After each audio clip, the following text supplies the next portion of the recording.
Hello, everybody. Welcome to the Tuesday Show. My name is James Chen, and I am joined today.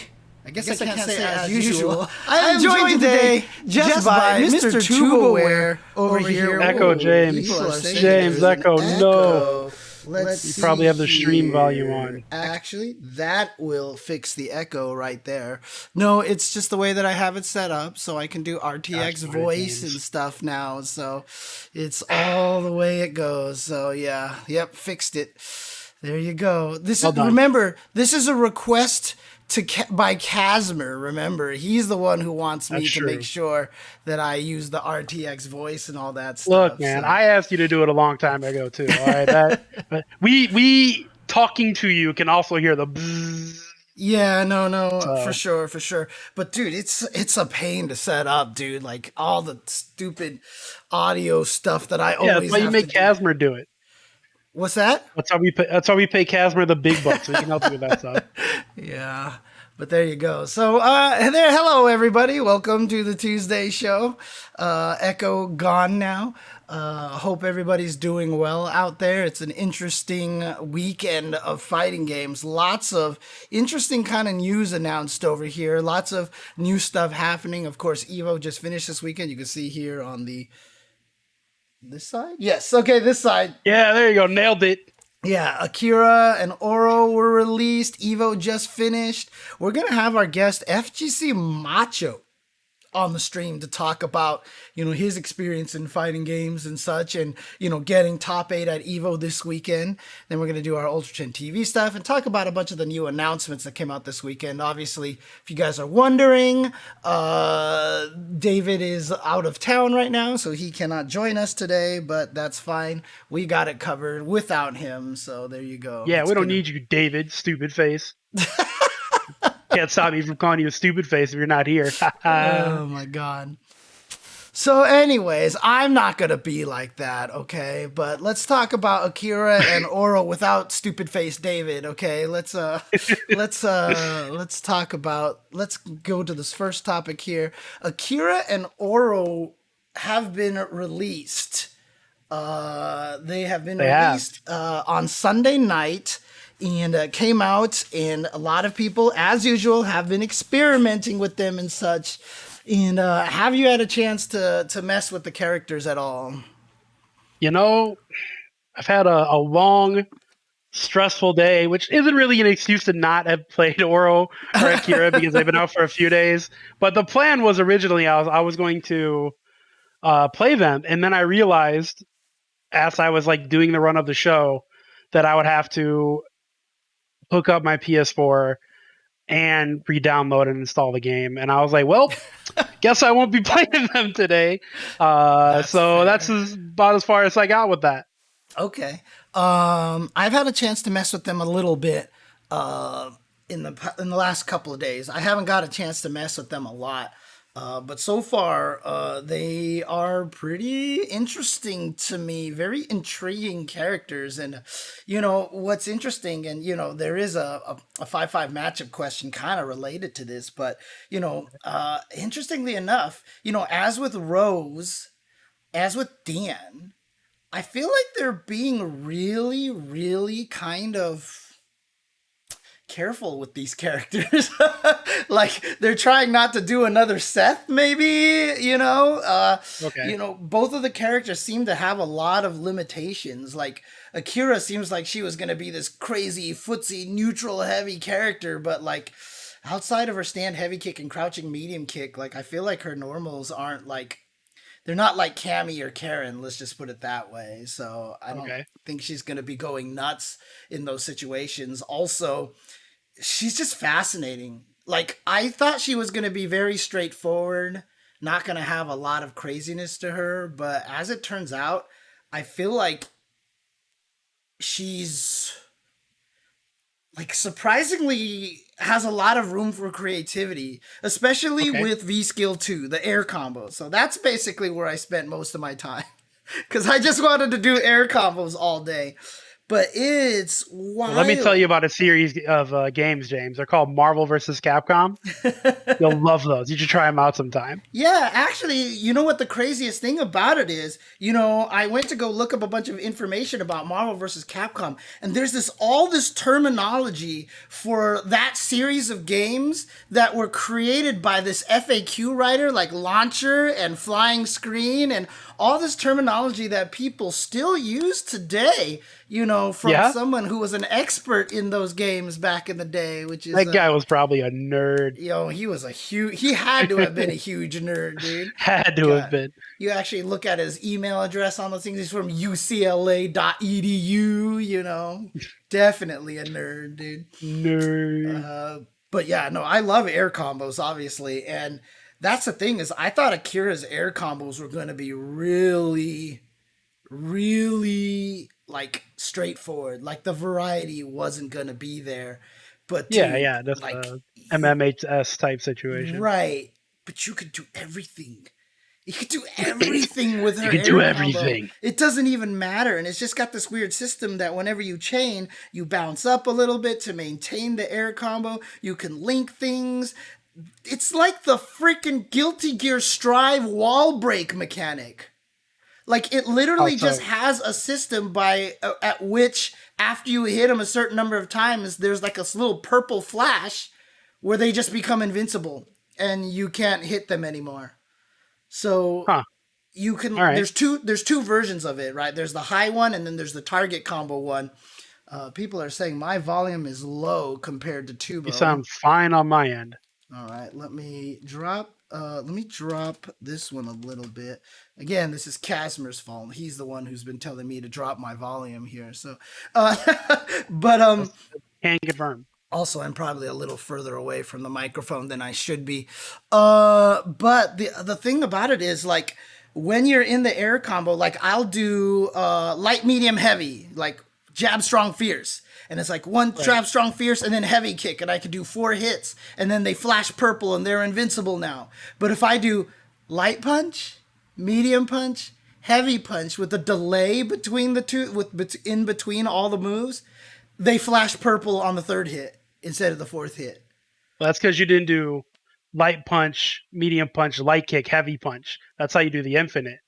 So if that's what you did, you'd still be comboing right now.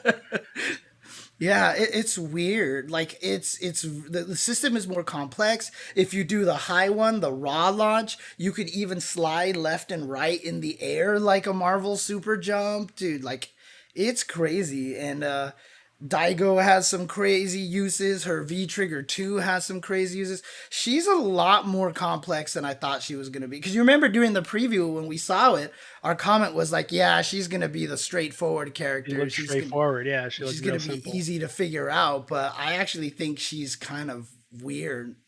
She's very odd. And that actually makes me happy. I don't think she's going to be a crazy footsies character, but she's going to get a lot of Oki, which I think, if you do combos into her air combo, she's going to have plenty of ways to get Oki. Like she almost Sure. always gets Oki. She has that fireball, which is super meaty, which will cover Man, both I quick rise. saw the air version of that fireball just beating out Ken's uppercut consistently. Really? Consistently. Who was doing it? It was some content creator, top player type that recorded themselves like, I'm not gonna do anything but this to this Ken player. And Ken was zoning out with fireballs, and they jump with Akira and do the air fireball. And like at best, Ken would trade not in his favor, and at worst, he would just get completely beat out by it. It was incredible. I was like, man, that move looks pretty damn. Like even though this is clearly just a troll moment, like you're just doing it for clout. Right. That move looks damn good. That move looks damn good. Huh. Interesting. Okay. Yeah. Okay. Miles, go away, man. He wants to play, so he's like nibbling at me. He's like, oh, he's doing that thing where he's staring at the computer and talking to nobody. Like, this is unacceptable. Play with me. Yeah, basically. He's bored. Man. But no, Akira seems. I was surprised. I was surprised that she's a lot more interesting then I was interested in playing her because I wanted to see what I could do with Right. the air combo stuff. Like I said, I haven't had a chance to mess with them a lot, but from what I had messed with, she seems to be a lot more complicated and also doesn't seem as blatantly obvious how to play as I thought she was going Okay. to be. I thought she was just going to be another Karen, another Cammy type character, but Well, she you talked a little bit about Daigo, and that's the V trigger I see everybody using. What about the other one? Did you mess with that one at all? I did. I haven't messed with a lot of the like what you can do with it, but I'm not sure where the uses from it comes in. It seems like a combo extension tool, but Yeah, that's what the it way looks like. Street Fighter 5 works, like mix up tools are just so powerful. It's weird. Like I'll be talking about Oro in a little bit, but I feel like Oro and Akira might be one V trigger characters. All right. All right. So Well, speaking of yeah, I Oro, mean, yeah, I was gonna say, Oro, I've seen more of through the yeah, Twitterverse than he Akira. definitely has a lot more wackiness involved and a lot more lab work with him. From what I've seen of him and from what I've messed with him, one, he's janky as fuck, dude. Okay, look, Is he? they program. I mean, for me as a person who used to write FAQs and system facts and all these things and tried to figure out how all the juggle, dude, Oro has some things coded into him that I didn't even know were possible. Like they just did. Like his standing medium punch is the most bizarre normal move I've ever seen. Like they gave him his third strike chicken feet combo, the Yeah, yeah, standing medium punch, chicken feet, standing medium punch, chicken yeah. feet and stuff. But the thing about it is standing medium punch, the first hit isn't cancelable normally. Like if I walk up and do standing medium punch, it goes 1, 2, and then it cancels. But on that juggle, the first hit cancels. And I was like, what the heck? This doesn't make any sense. Like, I can't cancel. And then I started figuring out it's like only if it's the third hit of a juggle can it cancel. Like, it's just, right? Exactly. Like, that, it's just, it blows Sure, my mind. Like, sure. nothing about that makes sense to me. Like, even as a programmer, I'm trying to think, okay, so you put in a hitbox that has the juggle ability of 3, but only if it's 3 can you cancel it on this. Dude, it makes no sense. But the thing about Oro, I mean, I've seen initial opinions. Some people saying that he doesn't look very good, he's not strong, or that he is, pretty decent. I trust the viewpoint of him not being particularly strong because it came from Automatic, and who's really really good at picking up new characters. Yeah, But God, it just seems like he's a V Trigger 2 character. Like he the has, rocks. yeah, he has to use Tengu Stone. Like the Tengu Stone stuff is dumb. I think Broski was the one who just posted up a clip of someone jumping at him and him using V trigger activation to get the charge for the flash kick, and then he did like 500 and some damage off of the anti air, like into super, and it's so much damage. So, and then the mix ups, there was a clip of Sako just doing the most, like, he did like 5 mix ups in one Tengu Stone sequence and knocked him dizzy without spending any meter. Nice. So, Oro's got some interesting stuff. He's got some interesting juice. And, I've read that. So you get those random items when you pop V trigger. mhm. I've read that certain items do more damage Really? than others. Yeah, sir. Like the Oh. Blanca Chandal does 10 more damage than any of the other ones, or something like that. Uh, yeah, and the Blanca Chan gets electrocuted. Yeah, there's a bunch of weird stuff going on with the rocks, the stones the Oh, man. objects that he Okay. gets. I think maybe Sean's basketball too does Dang. more damage, something like that. Yeah, I don't know, but I've been reading all types of weird stuff like that Huh. on Twitter. So yeah, you're right. He does have a bunch of weird stuff. Yeah, like I mean, when I was messing with him, I put him on infinite V trigger timer just so I could mess with it. So I had the same items the whole time. Okay, so now I need to go try the different ones and see how it goes. I mean, it's a basketball. Why would I not assume it's Sean's basketball? if it's that The color, only I mean, basketball I can think of in Street Fighter lore, anyways. Like, who else's would it be? well, I mean, if they could, if you think about Capcom versus SNK 2, technically Lucky Glauber could be in the universe, and he's no. Fair Lucky enough. Glauber will never come back, dude. My expectations will never be shattered of having the sports team added to Yeah, KOF you're never getting the 15. sports team back, dude. I'm sorry. It's Luke's basketball. Oh man. Oh, Luke. Luke. Good. I already forgot about Luke, and you just reminded me. Ah, Luke. But Anyways, yeah, for Oro looks really cool. for Oro, I mean, honestly, it seems like he's gonna be a character that's gonna be one of those. Look, I'm not very strong. Hey, I got V trigger too. You died. Kind of like how Manat was early on with her V trigger, right? I feel like Laura. he's gonna be kind of like that, maybe like Gil, but we'll see. Some people have said that if you use the Booger V skill, that you can do some nasty zoning and running away. And Yeah, I've seen it. I've seen it happen. I've watched videos of really good zoning with oh the yeah, boogs. okay. Yeah, it's effective. It works. If you can get full screen, it's hard. It's hard to get back to Oro. Yeah, dude. So big for little actually says in the chat that Oro stand medium kick is ridiculous. Thing has no pushback. You can hit it like it doesn't combo, but you Oh can hit yeah, it yeah, like yeah, yeah, you yeah. can hit like 4 times I've before the seen it. person. It's like Laura's old set medium kick. Yeah. I mean, it's 6 frames and it's +3 on block, so it's a natural frame trap to 3 frame jabs. It's plus That's 3 on block. It's +3 on block. It's a natural frame trap to 3 frame jabs because mediums automatically beat the jab if Dude, they it hit at the same frame. doesn't push. Like I said, you can hit it like You can get okay, 3 of them. Yeah, you can get like dude. 3 of them on block. Easy. Hmm. Interesting. Okay. I mean, again, Yeah, I it's pretty damn good.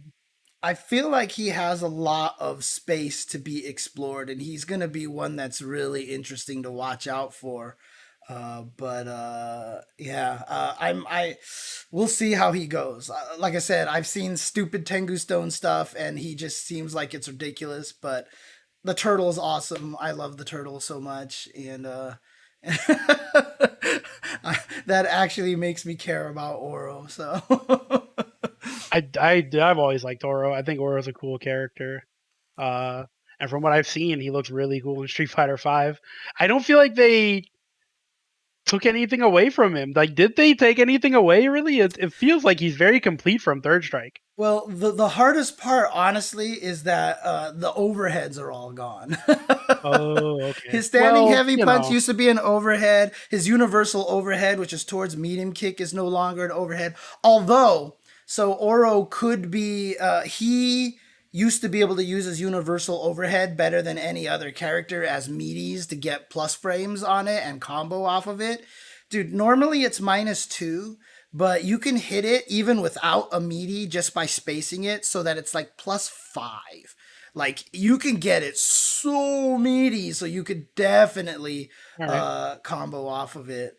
He And does. on He does have an overhead though, right? Doesn't he have like forward heavy punch or something like that? That's an overhead. his only overhead is in V skill 1, where he does the little Okay. Balrog KKB thing, where he does a little hop into the Yeah. punchy thing. That's the only overhead he has, Gotcha. and I think Maybe that's what I was thinking of then. yeah, I think they were scared. Like, how much you want to bet a lot of those were overheads, and then Tengu Stone was too powerful? They were like, you know Probably. what? Nah, dude. Probably. The craziest thing too is that Tengu Stone is weird. It like has a mind of its own. Like it's again, here's part of that jank thing again. They've programmed Tengu Stone to have the stones move in a direction based off of the button you press to be optimal for combos and optimal for like the timing of combos. Like if you do light or medium kick chicken wing raw, you can't combo after it. But if you do heavy kick one, the rocks automatically attack later so that you can recover and juggle off of it. If I hit standing medium punch, the rocks always attack up so that if you launch someone, it juggles them up. So it's not like they track. They just go in a specific direction. If you uppercut, they do what the button intends. yeah, if you uppercut, they go up. If you jab, they go down. You know, stuff like that. It's really Cool. weird. So there's definitely a lot of like intentional coding design into Oro, which is strange. But also there were other patch. There was patches to the game as Yeah, well there came there out. was there was some balance changes. I heard Rose got buffed. Rose got a lot of buffs. Everybody else was just like bug fixes, but Rose actually got buffed, and Justin has actually said, "Oh, they added Rose into the game," so he seems pretty happy. The other buff was, or nerf, I'm not sure, a burf was Sakura's face and stance in her character Oh select. yes, yes. So I think her new face looks much better, but I think her stance is weaker and her pose like into the game is weaker. However, I think her face looks much more human because previously I thought she just looked like girl Ken. Like it just like it was like young female Ken is what she looked like to me. Yeah. So I mean, what do you think? Do you think it's an improvement or I think her new face looks too generic. I don't know. Like the old it is a face, bit generic, but I think it just looks more human. yeah, She yeah. doesn't look sadistic, you know? Like, I'm Yeah, going like to she find was Ryu and get like a his Chucky doll. autograph. Yeah, she was weird looking before, man. Oh man. But yeah, it is a bit generic. I can give you that. I just think it looks more human, more So now not here's the weird. question. Do you think then that they're going to go and tweak anybody else? Are they going to fix like Ibuki's face or I am Sakura's? beyond shocked that they did anything to anyone's faces. I don't know why they would bother. The only possible thing that I could think that maybe they would do that is because, well, we all feel that Luke is going to be a launch character for Street Fighter 6, right? Right. If Sakura is also going to be a launch character for Street Fighter 6, maybe they change the face to match Hmm. what her model will be in Street Fighter 6. That's the Interesting. only possible reason I could think they would spend time and money and resources on doing that. Otherwise, no, I don't think they're gonna fix any of that shit. I don't. Yeah. Why?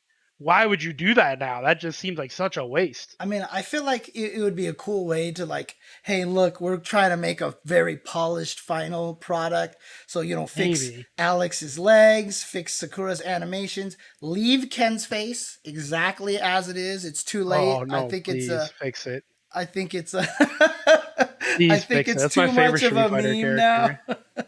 Oh, but yeah, if they want to, man, by all means, it doesn't like logically it doesn't make sense to me. That's all. Monetarily, I don't understand how you make money doing that. Like it's not going to sell you Yeah, more copies. it is weird. At this point, the only reason to do it would be for pride. That's it. It's Yep, just, for sure. we just want it Or to again, look if better. maybe it's linking to Street Fighter 6 in some weird way. Right, right. Yeah. All right. Well, any other comments you wanted to make about Street Nah, Fighter let's 5? move on. Let's talk about All some right. Evo. Let's talk about Evo Online. So Evo 2021 has completed, and this last weekend, of course, ended on Guilty Gear Strive.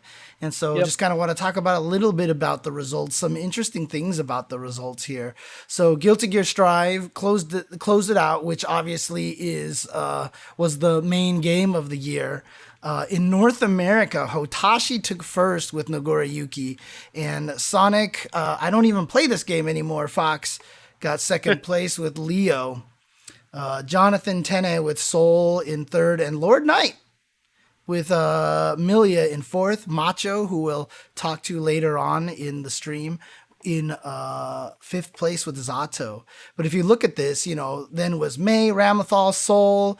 In 9th through 13th was Potemkin, Faust, Chip, Leo, Nagoriyuki, Eno, Leo, Soul. And then in all 17th place was Eno, Milia, Leo, Axel, Nagoriyuki, Chip, Zato, and Giovanna. I mean, there's a distinct lack of Soul here. There's a distinct lack of May as well. I'd just like to Yeah. point that out. That is actually true. There is no May here at all. Oh man, May is second best. Remember, she's so good. She's not She's second so damn best. She's good. like fourth best. Ah, But in Asia, XYZZY Zizzy took first with Axel. Daru Korea. with Eno, and they're both from Korea. So Yeah, Korea took Korea first and taking second, first and second. and Bombaban with Seoul. I mean, it's so funny that there's an XYZZY and a BNBBN. Zizzy and Bombaban got third with Seoul. Yuki fourth place with Nagori Yuki. There is a Seoul here in seventh place as well. Only one May, played by Trap Card in the top 16. Europe, we already saw that one. That was won by Leffen. Again, no Seoul or May in top 8.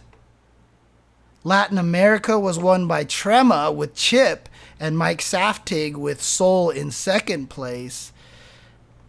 What do you think? What do you think of these results? Like, is the cries of Seoul being overpowered a little premature? What do you think? No, no, no. That's not how this works. Unfortunately, there's a lot that goes into placing top 8 in the biggest tournament thus far for a game. Like it's not just the character that's going to get you there. I mean, a lot of times it can help. For sure, it can help. And Soul is still absolutely the best character in the game. And it's not like he was completely absent. He took second. He took top 8s left and right. Right. I mean, it wasn't like 7 out of 8 players in the top 8 were Soul players, but there was plenty of Soul in there to keep the discussion rolling that he's too good.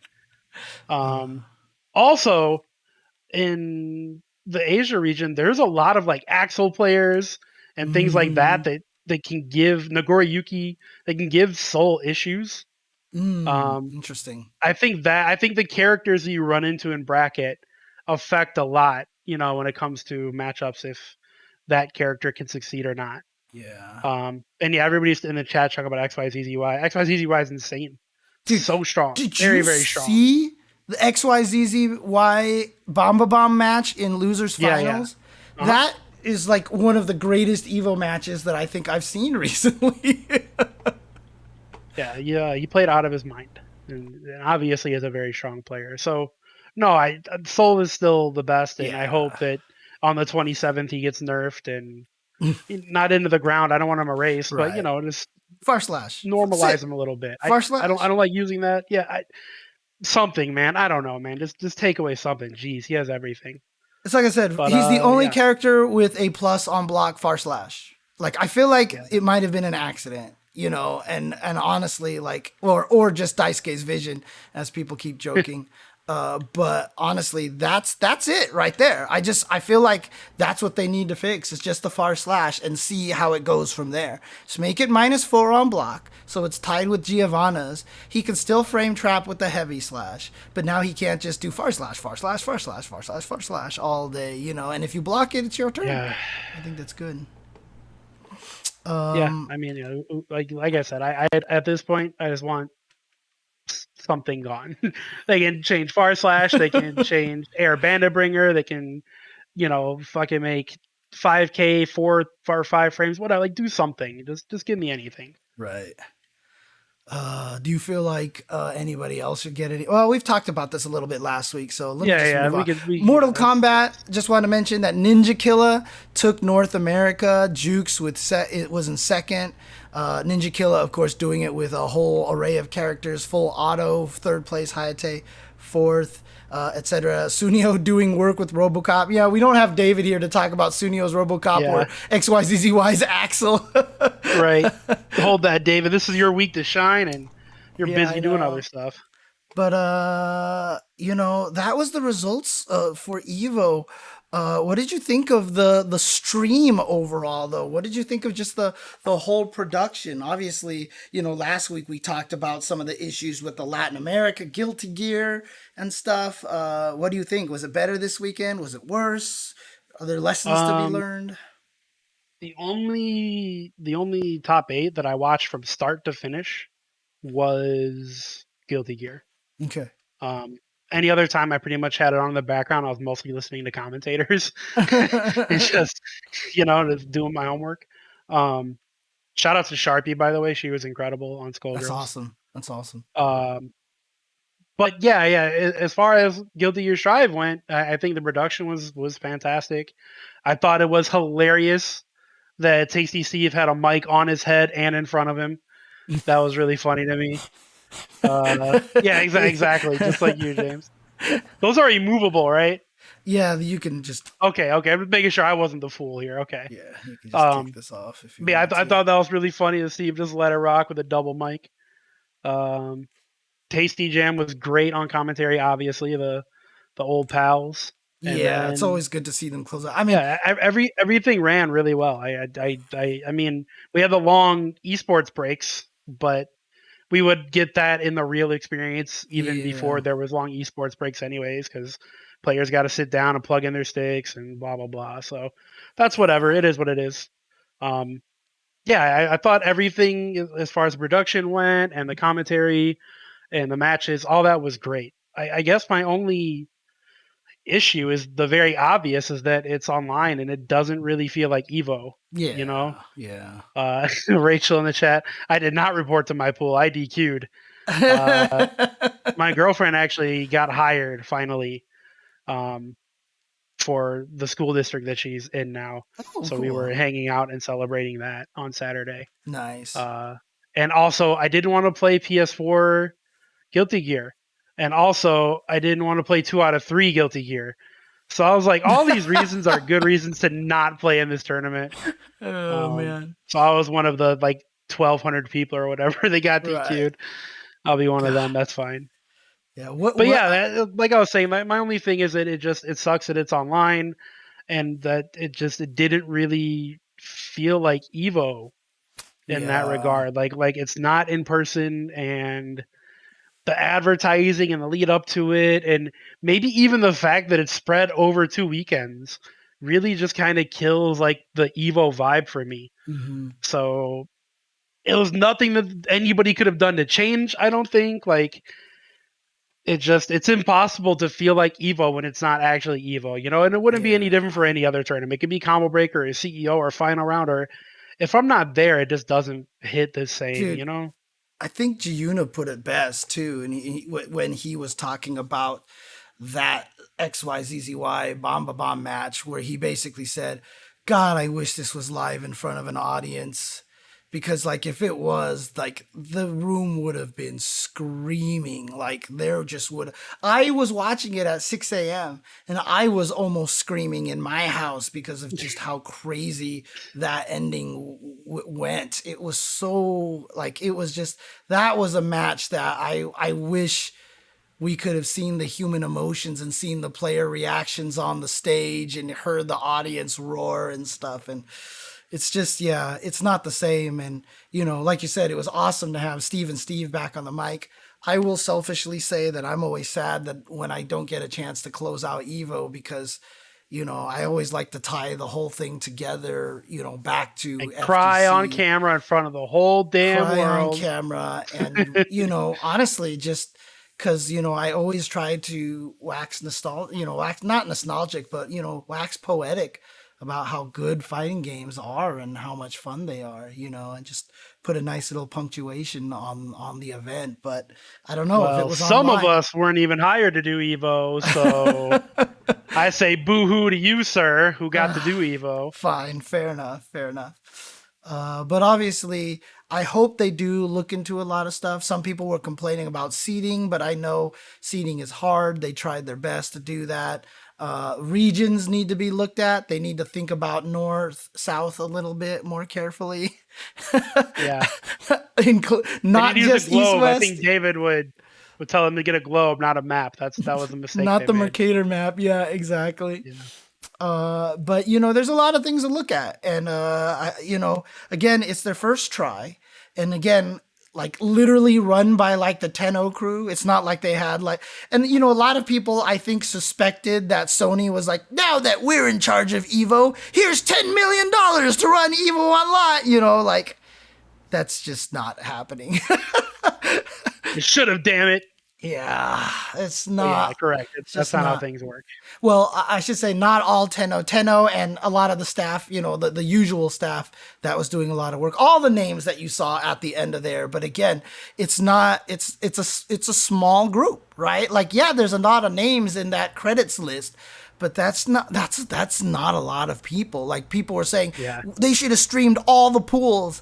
that's impossible. Like, if you Just want want you guys to know Spencer, that's impossible. yeah, if you want Spencer and everybody else to have no sleep for 2 weeks, sure, they would have to hire like a bunch of different stream teams, and it's just, I mean, literally, I know a bunch of the TO guys were taking sleep breaks, like sleep shifts, just so somebody was awake and running it the whole entire. I mean, honestly, it's. I'm gonna be biased because I know the Tenno staff, I know what they did, and so I think that they did a fantastic job. A lot of things to look at. I know a lot of people are upset with the publicity and all that stuff like that. People didn't know it was on. You're right. The 2 weeks thing might not have been the right idea because it started to feel more like a CPT or feels like the IWO and stuff. Like, it's kind of hard to tell the difference between events. But let me ask you this. Trini, Banbaban, BNBBN. But let me ask you this question. Do you think Evo should do, so they announced they're going offline again They did, yeah, in Vegas. next year in Vegas. Now, they didn't say Mandalay Bay, and even during the closing, Tasty Steve said, "We'll be back at the Mandalay Bay." I mean, Las Vegas. So, we'll see what that means. But they announced that it's going to be back, hopefully August 5th through 7th in Las Vegas.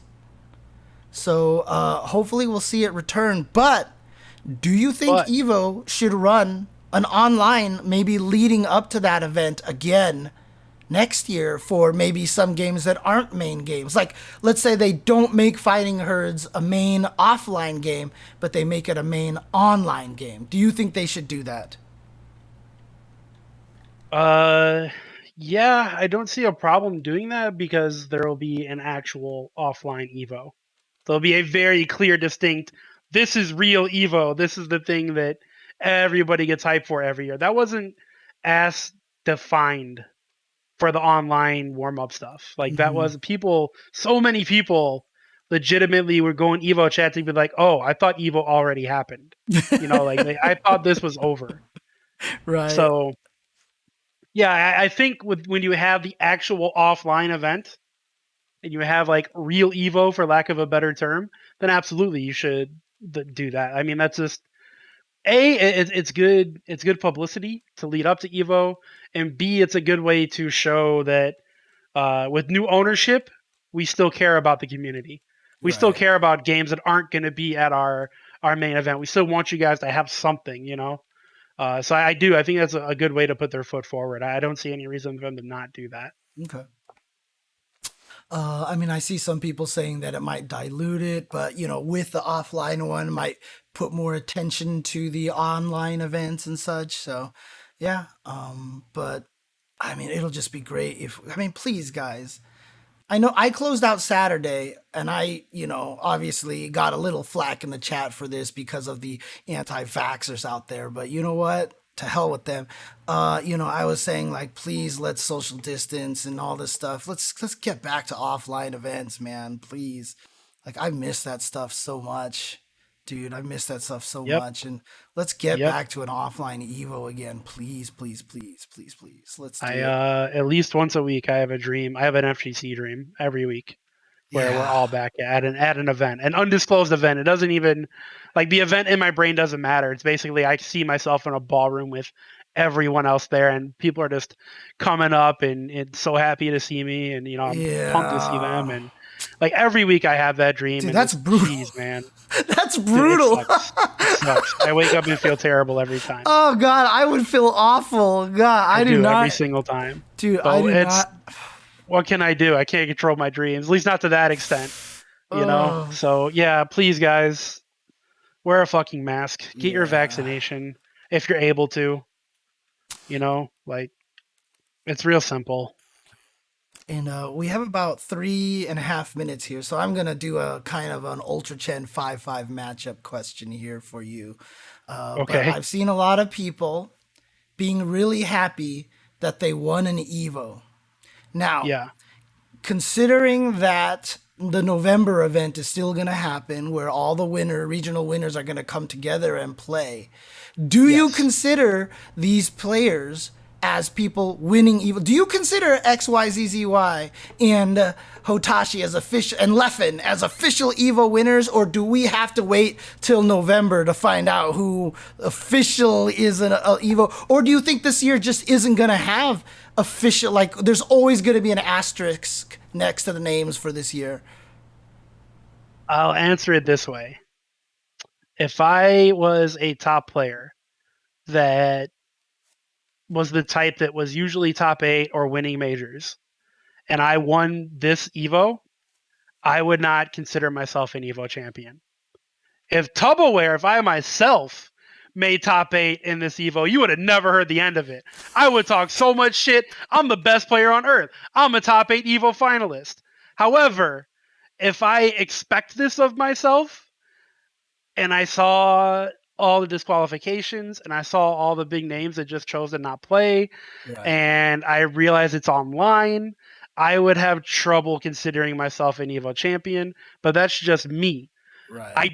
But what you asked me is, do I consider those people Evo champs? Yeah, absolutely. Absolutely they are. Me personally, if I was that strong of a player, I wouldn't want to like take my Evo win or my Evo top 8 like that. I'd want to do it offline, is what I'm saying. Right. I would just prefer to do it offline in front of the crowd, and it would feel more solid to me. It would feel like it actually happened. Right. Whereas online tournaments just don't hit the same. It's different. But yeah, you can't discredit them. You can't discredit any of those players.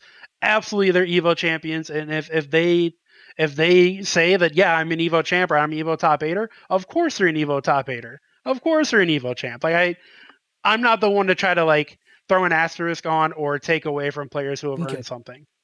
Yeah, and again, yeah, I'm aware that there's no open tournament in November. What I'm saying is that the winner of all the regions are going to be going to that. Yeah, they're going to go event. to like the final. Yeah, to play. So it's almost like everyone was playing in region pools, and now they're in the top 8. So maybe you can kind of consider it that way. But obviously, it's more exhibitions than it is.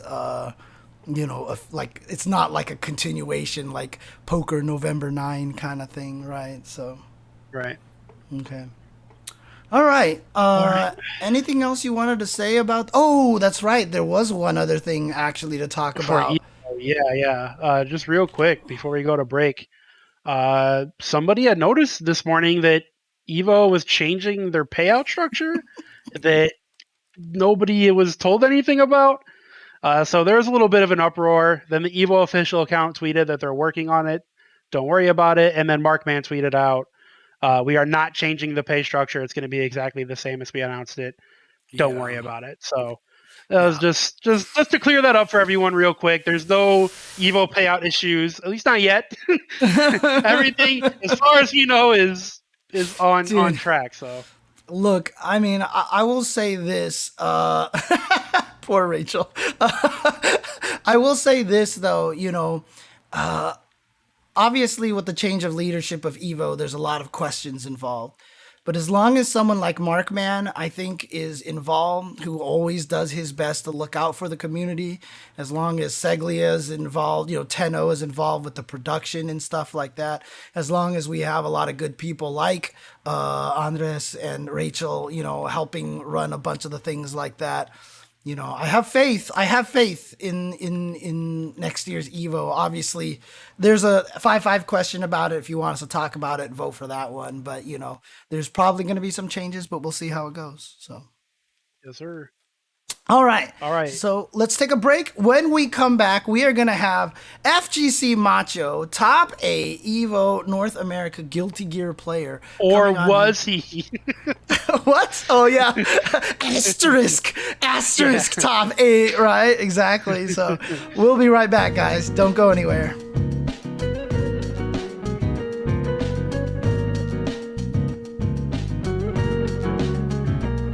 Hello, everybody. Welcome back to the Tuesday show. We are going to be bringing on our special guest over here today, and that is, of course, Mr. FGC Macho.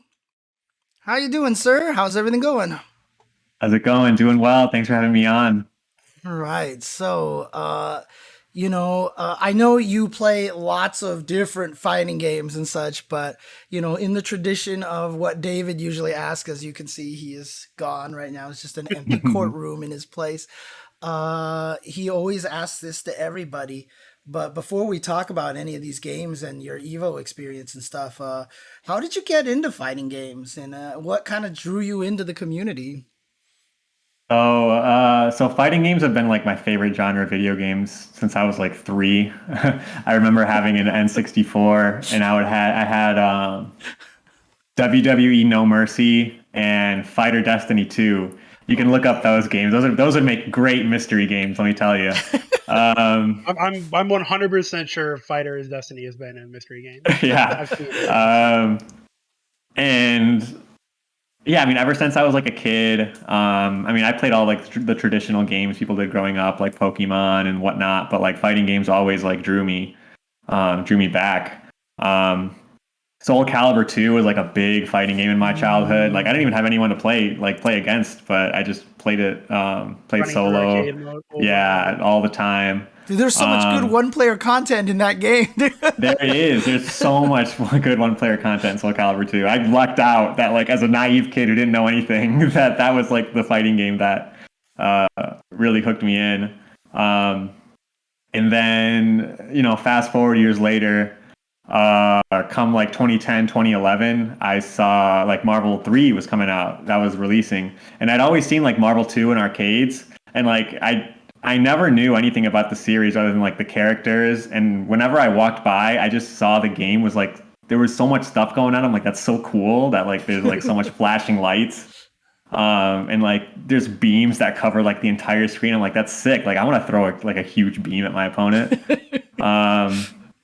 And like as like a 13-year-old with like a little bit more knowledge about video games, like I grinded like online Smash Brawl. Like imagine like the hell that must have been.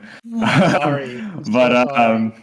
Again, I didn't know. I was like 11 or 12, and I'm like, I'm having fun playing fighting games. Yeah. Literally the dog in the fire. This is fine. Yeah, exactly. So yeah, come 2011, I play Marvel 3. I buy it, and YouTube sends me down this like rabbit hole of like, oh, like wait, there's like people like enter fighting game tournaments, and like I see like, oh, Justin Wong, like who's this Justin Wong guy? And then like I start like doing more and more research, and like eventually like the rest is history, right? So I started in 2011 really with Marvel 3. So how old were you then? You're talking I was about 13. Then 64. Yeah, I was 13. You're a youngin' still, so. Jeez. Okay, 13. so All right. I mean, like, interesting. So when you found out about this, obviously, like, you're now a top A Evo finisher with an asterisk. No, I'm just kidding. You're a top A Evo finisher right now. You obviously did really well. Tubo, you said like second place in MVCI side tournament last year for Evo? The first year, right? In 2018? Oh, first year. And 2019, yeah. And 2019, Oh, okay. Both years.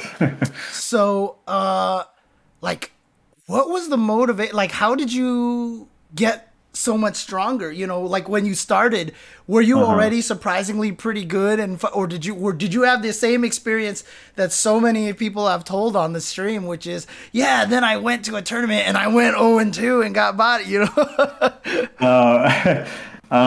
In terms of like how I approach fighting games, I've always had like a pretty okay mindset. Like I remember like just playing like Brawl and Melee with my friends. I would just practice like all like the basic combos and stuff. And my friends, like, they're not fighting game players. Like they were just like messing around, having fun. But like, I'm like, wait, how can I like actually like win? Like, how can I take advantage of this game? So, that mindset obviously evolved and translated in like the way I practice now. But in terms of like where I started, sure, I was like better than like the ragtag group of friends in my neighborhood. But like in terms of like actual like fighting game players. Like my very first fighting game tournament was during a family vacation. We went to New York in April of 2012. I remember this very well. And after having watched like so many online tournaments since Marvel 3's release, I knew of like the holy place called Next Level Arcade in Brooklyn, New York. And I tell my parents, I'm like, hey, like I kind of want to go to this. Like, can we go? And they're like, and God bless them. They were like, yeah, sure, let's go. And I pull up. I had like no controller with me. I had to like rent a controller there. And of course, I went 0-2, right? Like, I didn't know. I mean, I was like okay, but like it was my first like online it was my first offline tournament experience ever. I remember being so like starstruck. Like I was seeing people like Spooky in person, like Chris G, and as like a very impressionable like 14-year-old, I'm like, oh my god, these are like celebrities to me, right? Like, so. Yeah, that was my like very first tournament. Not even like a local, like it was like during a family vacation, which I think is like so weird. And so, I mean, was that experience one of the big motivating factors for you to be like, no, I'm going to become one of the best, right? So, not really, because I kind of got beat pretty bad. Maybe I should quit. It's the opposite. Maybe I didn't have that reaction. I didn't think I wanted to quit, but I was like, man, like I was really just more there to like have fun, and because like I said, I was like really starstruck and just in awe. It was more when I started like going to locals and playing like local competition. That's kind of when I actually said like, okay, well I get to play these guys like more than just once in a blue moon. Like I kind of want to actually get better and train. And that's like I started going to locals in like 2013. And all the way through 2015 before I moved away for college. That's really like where a lot of my core like values started. Was that the one that Callisto runs in Chicago, I think? Or no, so that was when I still lived in Michigan, actually. Oh, gotcha. Yeah, oh man, I'm forgetting the names of the people who ran it. I know Jim N. His last initial was N. I don't remember his last name. I know he was a TO who ran it, but yeah, I don't know. Okay. So I mean, fast forward a little bit now, and now you are considered one of the, obviously your placements are doing really, really well and everything. I mean, just for the people in the chat who might not be as familiar with you, like list some of the accomplishments that you've had, in the past couple of years. Sure.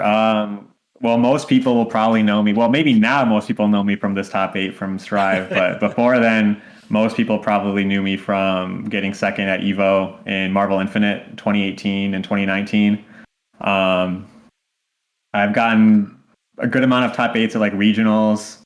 No like huge breakout majors yet. But besides Evo, or yes, right. We can elaborate on that more if you like. But yeah, we can talk about that more. You're considering that a real top 8, Macho. we can talk about that more later. Okay. But I maybe I would consider that. Yeah, no, I would consider it. But yeah, mainly like those are the big ones, like on the resume that kind of flash out. But yeah, a lot of like good regional performance, online tournaments. Like I entered a ton back in like the MVCI days, and now with Strive, tons of top 8s there too. So yeah, I mean, interestingly enough, so you basically got hooked in through UMVC3 through Marvel, and obviously you're a great MVCI player. Is Strive one of your first branching out to other games, or did you play Grand Blue Fantasy? Did you play Dragon Ball? Did you ever dabble in Street Fighter, etc., etc.? Gotcha. So I'll give you the whole rundown. So 2011 to like 2015 was like almost all Marvel 3. I picked up Melee in like 2012, 2013 because a lot of people in my high school played it. So I got introduced to Melee around that era. 2015 to 2017, I kind of took like a hiatus from the FGC. I didn't enter any events. I didn't train any games. Melee was the only game I played because at my college, I think I can probably say this for every college, like Smash is the only fighting game that's played at like every college in the country. Um, so I didn't have like anyone to play Marvel with. So I'm like, okay, well, I don't want to play alone. Right. So I played Melee for like 2 years. I mean, and you could have played Marvel 3 online, right? I mean, no, this is fine. But believe it or not, I grinded Marvel 3 online because I didn't know any better. I played so much online Marvel 3. To be fair, so did I, and I did know Yeah. better. I just love the game so much. I was like, I'll play underwater. That's how much I like it. Yeah. And then I see, Marvel Infinite's getting released. I'm like, okay, well, I gotta play this game, right? Like my love for like the FGC Light and Marvel. So I played that exclusively. Actually, no, not exclusively. Dragon Ball came out, and I picked that game up too. Did pretty well locally in that game. Couple of top 8s and regionals. Soul Calibur 6 came out. Because of my love of Soul Calibur 2, I played Soul Calibur 6. Did pretty okay at that regionally. And then Under Night was announced for Evo. And then a friend recommended it to me. I shouldn't just say a friend. Y'all might know Zach in a Box. You probably know him. Yeah. He played Under Night. He's like, yo, just like try this game. I'm like, okay. And I absolutely fell in love with that game. Okay. And I think I give full credit to Under Night as the reason like I'm a decent fighting game player now. That game teaches you so much. It exposed like all of my bad habits as a Marvel player. And then That's probably why I don't like Under Night. Yeah. I played Grand Blue when that came out, but that came out at an awful time, like as the pandemic hit. And then now Strive. So I played a lot of different games in the past like 10 years. And how do you feel about Strive right now? Let's talk about Strive. How do you feel about it right now? And obviously, you're a Zato player, and I've heard a lot of negativity about Zato. But top 8 First Zato. and foremost, there will be no Zato downplaying in this stream tonight. I just want you to know. No beautiful dude bullshit. I want to hear real thoughts. Okay. So I'll start with Strive in general. I think it's a super fun game. I haven't played any other. I've like dabbled with Axel for like a day just to learn the matchup, but other than that, I've played Zato exclusively. I think the game's super fun. Zato's a blast. I think he's like one of the most like fun characters I've played in any fighting game. Makes sense. The online, I mean, it's just impeccable. Like chef's kiss. Like it's so good. And I think like it's doing like so much good for the FGC right now. There's tournaments like literally every day. Like you can compete every single day, which is like I did for like the first month. And like that probably wasn't the healthiest thing because like I was kind of burnt out after like 2 weeks of online tournaments every single day. But no, I think the game's good. People are gonna always hate for like the tiniest stuff, but I think overall it's gonna do more positive for the FGC than it will negative. That's for sure. And Zato specifically, you can look back in my Twitter. I've said since day one, I think Zato's so strong. I think that character's so good. He takes work. Yeah, he's like probably the hardest character to play in the game, but like, when I think of how good characters are, like when I like think of tiers in my head, I think of like most optimal, like no mistakes made, like gameplay. And obviously, like some people see it differently because you can't expect no mistakes to be made, of course. Which is like a great argument, and like I definitely respect that opinion. But I just think, I always strive to be like Strive. I always strive to be like the most like executionally optimal player I can be, and I think that's like one of my strengths as a fighting game player. And I try to like showcase that in Zato as much as possible. And like if you get put in a block string, like you're gonna get hit. Like you're not gonna be able to block like the mix up. So I think that's just like so strong. Nice. I saw a particular pickup with, I believe it was jump jab or jump punch into the frog. Did you improvise that, or is that something you practiced? No, that's something that's something Zatos need to do. That's something Zatos need to actually do. I've been doing that since like week 2 of the game. Actually, that's like Yeah, I was And gonna that's say. definitely like the Marvel brain like inside of me because I'm like, oh well, Eddie's an assist, right? So let me like combo the assist after the jab. Like to me, that just makes sense. Like obviously you would Right. use the assist to combo after the jab. Nice. But no, that was practiced, yeah. Okay. Cool. So, just for the people on the stream, here you got fifth place at Evo Online in NA. Like, what did you feel about the competition that you had to go up against? Like, when you look at that results, do you feel like that seems pretty right to you?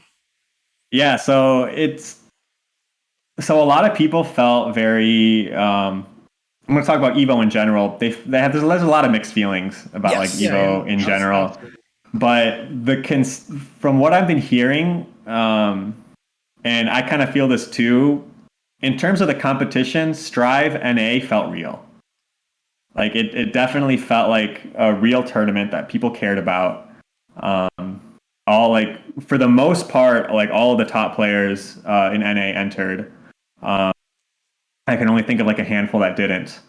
Um, so I think it was a pretty good like show of skill and like where people are at right now. So, Well, as far as your path went, who did you play to get where you were? I mean, you made it to Mhm. winners semis all the way to top 8. You hadn't lost a set yet. Who did you run into along the way? Because obviously pools weren't streamed. I don't know if you streamed your run or not, but Yes, it was so I hard to did. find out, right? I did stream my whole run, so you can actually Okay. see all the matches from the Twitch VODs. But so some of the notable. what Tubo's trying to ask is, who you calling out? Who did you Yeah. body on the way there? I'm just genuinely curious who you had to fight. Yeah, so the names that stand out are Jan in my pool. I had to beat Jan Okay. to get out in winners. Ooh, Buff Right after, Potemkin. right after Jan in top 96, I had to play Deb. Oh, dang. And I Oh, beat you were the Deb. one that put Dev in losers. Okay, all right. I was. Good for you. Dang. No, she's an amazing player. I'm not gonna call her out or anything. No, yeah, that's not a good idea, man. I mean, I'm not scared. I'm not gonna call her out. Like she's done nothing wrong to me. She's a great player, but I'm not trying to call anyone out. But after that, I played Reynolds, beat Yeah. Reynolds, and then after that, I played. I haven't run into this player before. I am Rock 8. I've never met them before, or heard of them, but that was my path to top 8. Nice. Wow. So your path was super hard. Like I completely understand you saying that felt like a real tournament. I mean, you had to beat Deb, you had to be Rain, like Jan, just to get out of your pool. That is absolutely a very strong path. Like Thank that's you. kind of ridiculous. Yeah. How was your experience with the Evo Online? Because obviously this is an online tournament. Like, do you feel like it went smoothly? Is there stuff that you'd like to see change? Like, do you have any constructive feedback for it? Or was it just overall a pretty good experience for you? It's hard with all the DQs. I don't even know like what solution you could have, but all the waiting around. Oh, yeah. I don't know. I don't know like how that could be made any better. Shorten the timers, I guess. But other than that, I think overall it went pretty smoothly. People played their matches right away. There was a pretty long break to start top 96 because they started the first wave of pools at 2 o'clock Central, and then the second, and that was over at like 4 p.m.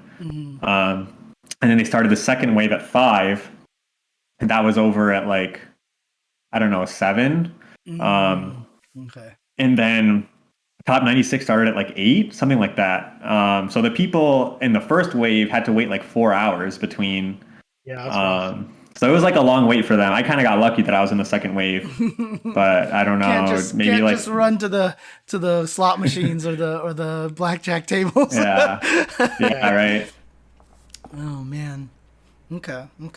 But I mean, overall though, I mean, did you have any bad online matches, or were they all pretty smooth for you? Yeah, did you get lucky with the netcode or? No, I got lucky. There's only in all like the online tournaments I've entered for Strive, and I've entered like I don't know, at least double digits now. There's only been one incident in which lag affected a match. Huh. Okay. It was like last week. Like the game just completely froze. Yeah, I wasn't too happy about it, but no, like it was pretty smooth. I couldn't think of any like big interruptions. Cool. So, I mean, at this point in time, though, let's say offline comes back and we can all start playing fighting games again and such. Are you going to try to jump back into, for example, Grand Blue? Are you going to try to pick up the new Melty Blood? Or are you just like strive ahead at this? I mean, maybe even Dragon Ball because now the game is more MVCI like, right? Uh, Definitely not Dragon Ball. I don't like that game. I think that game teaches you horrible fundamentals. That's just my opinion. That's like the only fighting game that I like actively dislike. But so I'll probably like try the Melty. I don't think I'm gonna compete in any game as heavily as I will strive right now. Just more so just like a time thing. Like once school starts again, I'm not gonna have time Of course. for other games. So I'll just put all of my like just eggs in one basket and just focus on strive. Stay in school, kids. Stay in school. Yeah. And I mean, leading from that, I saw you tweet, and I've seen you tweet this a few times, but particularly right after Evo ended, or maybe your run ended, you tweeted that you are going to be the best. I'm not doubting that you can do that. I'm curious, what steps have you been taking to get to that, like that next step? Like you're so close. What are you doing just to get over that hump to actually become the best? That's a great question. I don't know if to give like the simple answer or like the more involved answer, but Well, you got 8 minutes or however long you want to take. So just the timer is a suggestion. I'll put it that way. just respond. I'm gonna give it 110%. I just want it more. You know, that kind of thing. So Yeah. That's answers. you know, improvements like it's a lot of it is mindset. Improving like my mindset. Improving like the way I go about just practicing, like more efficient practicing, doing things like match analysis that people don't do. People don't review their matches. Like that's such an easy way to get better, to see all your mistakes. You don't notice your mistakes in real time. Having actual like dedicated trading partners. And I have like my own theories of like what kind of people should you play, like in terms of like their gameplay and their skill, like how are you going to actually benefit most from that? Like, should you just play random people? Like, when is that actually beneficial? So I have like a whole theory on like how to maximize like my training. But yeah, it's like since I was like 13 watching like Marvel 3 at Evo 2011, like my first time watching an Evo. Like I told myself, like I want to be there. Like I saw Biscan hold that trophy. I'm like, I want that. Yeah. So it's just going to be like a lifelong goal of mine to try to be the best. And I have like all these things in place, and I guess I'm just waiting until eventually all the hard work comes together. Okay. I mean, how did that feel? You have a plan. Just in 2018 to officially finish second place at Evo, like that. Like, so at the time it felt great. Now I have mixed feelings about it. I'll explain why. So yeah, at the time I'm like this. Like 2018 was my first Evo, by the way. Let me mention that. Dang, okay. So to get second at Evo, like while I was there, like I felt on top of the world. Like I was so happy to think that in my first Evo after like years of like competing. That I was like, I made like the podium, right? I got a medal. It's like sitting over there, like in the corner of my room. It's like still to this day my most prized possession. But now when I look back on it, my mentality on like competition and my goals has changed a lot.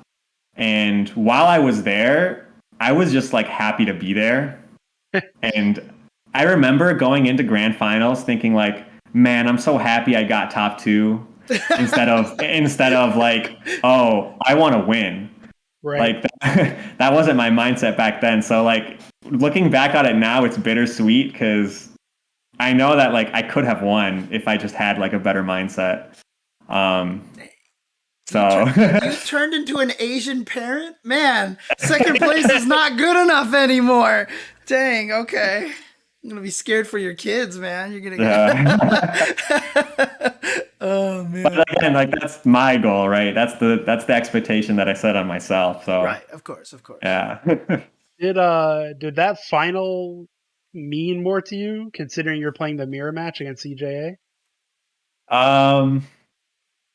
Mean more to me than what? Like say than any other tournament. Like I mean, would it mean Oh more to yeah. you because you're facing, not only are you in grand finals, but you're fighting against your own team. Like it's the mirror image. Like does that put more pressure on yourself, do you think? In terms of like the MVCI storyline, like up to then it was like all of NA versus like CJA. Right, like, yeah. Can he like be taken out? Yeah, that's what I was about. That's because I was asking, because like, do you feel like you had like the weight of your country on your shoulders or anything? A little bit, but also like the story, like my own personal storyline was also like, well, who has the best Dante Dorm? And like I wanted to prove that I had the best, and we played in winter semis of that tournament, of top 8, and it was 3-2. And I had the game-winning combo, and I dropped it. I could have beaten him, but yeah, that was unfortunate. So it definitely meant a lot because it was also like, again, like I said, like my first Evo, like being on the stage, like having everyone like cheer for me and root for me. Yeah, definitely one of the most like meaningful and like memorable tournament experiences. Awesome. And many more to come, right? That's the plan. That's the plan. That's awesome. I guess, I mean, again, unless there's something else that you want to talk about, I mean, is there anything in particular you want to say or plug yourself or anything? Do you stream a lot at this point? Where can people find you? Yeah, so you can find me on Twitter and on Twitch. So it's the same handle at FGC Macho. I've been streaming a lot more lately since Strive's release, so I do a lot of tournament runs. Right after I hop off here, I'm actually going to do my the first sub goal that we reached for my channel, which is a kind of a matchup list for all of Zato's matchups, and kind of go over analyzing which are good matchups, which are bad matchups, and then we'll discuss that on my stream. So yeah, you can find me mainly on Twitch and on Twitter.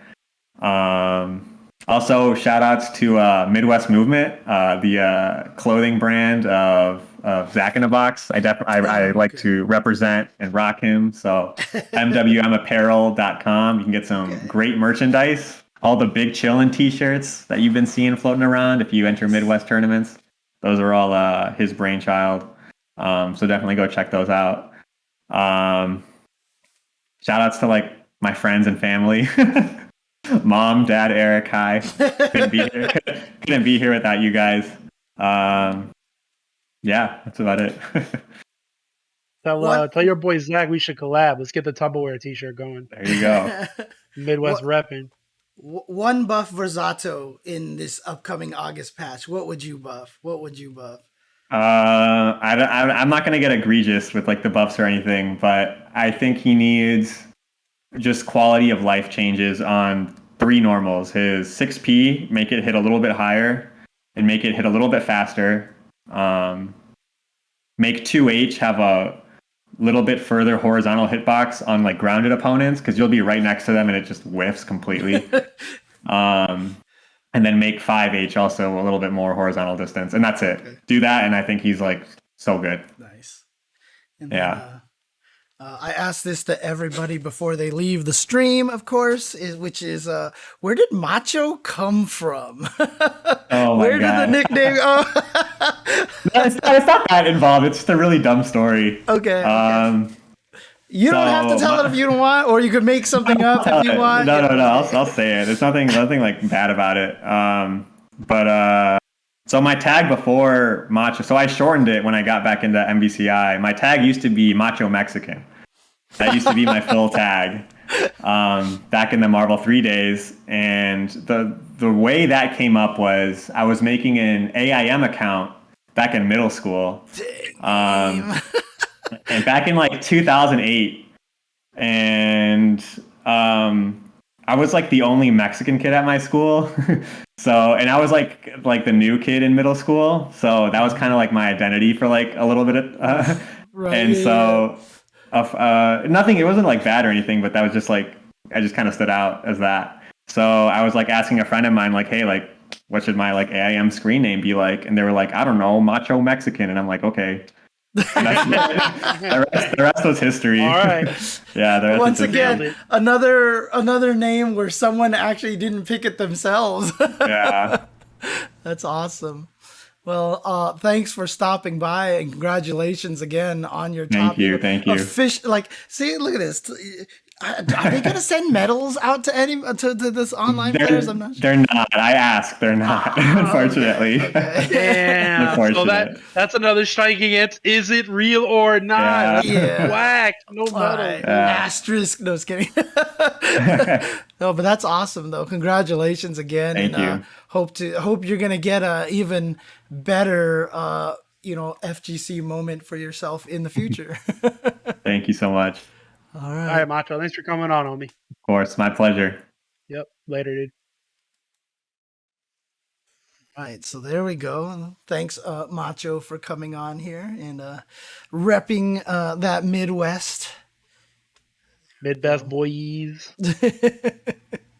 All right, let's go ahead and move on to the next one over here. We're doing the 5-5 matchup here. I actually do have an UltraChenTV FGC 5-5 matchup question here. So before we get to the viewers one here, I just want to ask this question here. Does the West Coast suck at Street Fighter V now? I knew you wanted to talk about this one, but I purposely left it out of run of show because you and David would have a much better debate over this than I would. Because Wednesday Night Fights runs way too late for me to stay up and watch. Interesting. Okay. Because I mean, so I have a thought, but my thought means a lot less than what you guys' thoughts are. Because honestly, the reason why this question comes up is, Brian F., who lived in more on the East Coast for the longest of time, struggled to take NLBC, worked super hard, finally was able to take it. And then he moved to Texas, entered a WNF, and won his first WNF. Yep. And so what does that mean? Does that mean that West Coast is just not particularly strong at Street Fighter V? Maybe it's not even limited to Street Fighter V. Is West Coast just weaker at this point in time? Or is it just because, East Coast, NLBC has IDOM, who is like the Bulls and just prevents anyone from winning, So I think Brian F. winning that Wednesday Night Fights just means that Nephew didn't enter. That's all that means to me, is that Nephew wasn't there. Interesting. Because I think Brian's a very strong player, but I don't think he beats Nephew. Okay. He definitely struggles with Samurai. So, it just means that was Brian's night. Bracketology has a lot to do with if you can win a tournament or not. Right. It doesn't really even necessarily matter how strong you are sometimes. It's just, who did you play on your... That's why I asked Macho, who did you play on the way there? Like, how difficult was his path? And his path was amazingly difficult.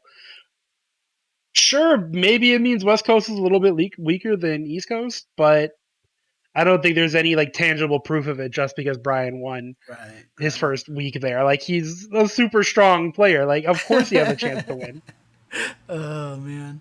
Well, I mean, look, I know I got flack for the team tournament, Guilty Gear US versus Japan thing before, but I think West Coast needs to step up. I really do. I really do. I don't think they suck at Street Fighter V. Obviously asking it in the clickbaity way over here, but, Nephew, Samurai, Chris CCH, amazing player and such like that. But do we have the same kind of players that we feel like I mean, when Punk came out here, we were claiming him as West Coast, and he was one of the strongest players at that point in time. But, now he's back in the East Coast. But, East Coast has Idom, it has Punk, it had Brian F at the time, Shine, all these players are so amazing. Arturo doing so well. I just don't feel like we have the same kind of pedigree of names right now, because outside of like Nephew and Samurai and Chris ECH now, I don't feel like we have that same kind of strength anymore. Like Snake Eyes doesn't really play much. At the end of Street Fighter 4, we even had guys like Chris Tatarian, who was doing super well at Street Fighter 4 and doing well early on in Street Fighter 5. I was gonna say, man, like for the majority of Street Fighter 4's life, it felt like the East Coast was stronger too. Right. I think all the way back to like what Evo 09, there was an exhibition and East Coast won that, and then Evo 2011, I think there was a West Coast versus East Coast exhibition, and East Coast won that. No, like no. Chen Rage in the chat. I'm gonna type Chen Rage in the chat over here. Let's see if it actually shows up here. It did not. Nope. But that emote comes from when Wednesday Night Fights bodied NLBC at Street Fighter 4 at Evo. Okay. So yeah, I'm wrong then. There you go. Thank you. Okay, maybe I was just thinking way back in the day. All that stuff was like 10 plus years ago, man. It's hard to remember. No. I don't know, man. Maybe you're right. Maybe you guys are just missing like 2 or 3 key players to, put you over the East Coast. But like you said, who is beating Idom and Punk in America? Like, that's good luck. Yeah, it's. I mean, honestly, wherever they are, they're going to be dominating. That's the area of the states that's going to be dominating. Yeah, exactly. But, it is interesting, because someone even in the chat says that there aren't a lot of new players here in the West Coast. That's not even necessarily true. I mean, Mira is really an up-and-comer out here. Luigi, Mario, they're both big up-and-comers out here. But, I do feel like that one of the strengths of East Coast right now is they do have actually a lot more of the veterans. Because like I said, Snake Eyes, super good. Obviously streams a lot, super high rank, doesn't enter anything. Right? If he was entering, he would probably be doing a lot better. The thing is, in East Coast, you've got people like Shine and Smug and Archer. They've been traveling for years. They've been playing these tournaments for years. A lot of the names that we mentioned for the up-and-coming players in the West Coast, they haven't been traveling as much. They don't have as much of the tournament experience, right? So, it just might be one of those things. They don't have that kind of pedigree of traveling, and that's always been one of the weaknesses of West Coast, to be honest.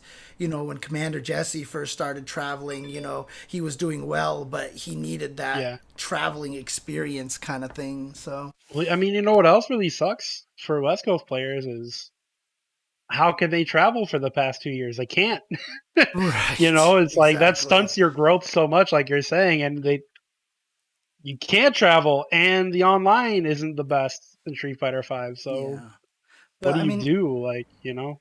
I know West Coast is still kind of in a little bit of a crisis. I talked with a few other FGC guys just a couple of days ago, and a lot of us were saying that we felt like West Coast just isn't kind of the same powerhouse that it used to be. So I definitely think there is something to be said. Again, clickbaity a little bit down here. I don't think we suck at Street Fighter 5. Clearly, like Commander Jesse is a great example of a player who's obviously very, very good. But I don't know. It just doesn't feel like we have the same kind of motivation, right? Like when we do the Wednesday night fights, are these guys entering every week? With NLBC, we see a lot of these same guys week after week after week, and it just feels like a lot of people aren't as consistent with playing anymore at this point. Yeah, like I said, David would have more input than I, but okay, it comes on too late for me, man. It's midnight by the time it's getting going. Fair enough. All right. Yeah, I mean, dude, it's kind of too late for guys on the West Coast. Sometimes, I've heard some of those complaints as well. Okay, well, let's go ahead and move on to the 5-5 viewer Keep it schmoovin'. questions over here. Let's go ahead and bring up this poll while I create the. I'm sorry, bring up the questions while I create the poll over here. I'll throw on my glasses and read those out loud for you. Yeah, go That's how for I it. know I'm old. I have to put on my glasses to see certain things. All right, guys. Don't forget that if you are sub to Ultra Chen, you get 2 votes. So that's a nice little bonus. And if you already subbed, then gift sub, get more votes out there. Rock the vote. I think that's what P Diddy said at some point. Anyways, number 1, trash talk can be a way to spice up matches, but as of late, there have been instances where it blurs the line of insult. What are good ways to trash talk and hype up games without blurring into harassment? Number 2, with EVO Online in the books, what are your expectations for a Sony-hosted EVO Live tournament in 2022? Number 3, for DLC characters, do you believe developers feel pressured to make them strong in a game's current meta? Should they? Fans could be less likely to pay for underpowered characters. Number 4, does the FGC need to pay more attention to beginner and intermediate players' thoughts, opinions, wants, and needs? Number 5, what are the odds that we ever get a fighting game with a ghost system to replay a match where the CPU just redoes all the same inputs your opponent used against you? This would be way more effective and fun than having to queue and lab defense against single moves on repeat. And number 6, do you think Nago having a large showing at GG top 16s is more a testament to him being a solid character, or that his design and playstyle are more interesting for seasoned players? All right. So the poll has been created. To vote on the question, just do exclamation mark number. So it's exclamation mark 1, exclamation mark 2, 3, 4, 5, 6. Oh, wow. Look at this start over here. Okay.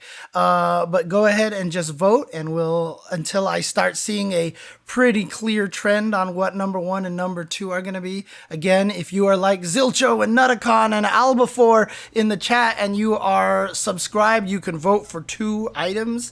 So feel free to do that as well.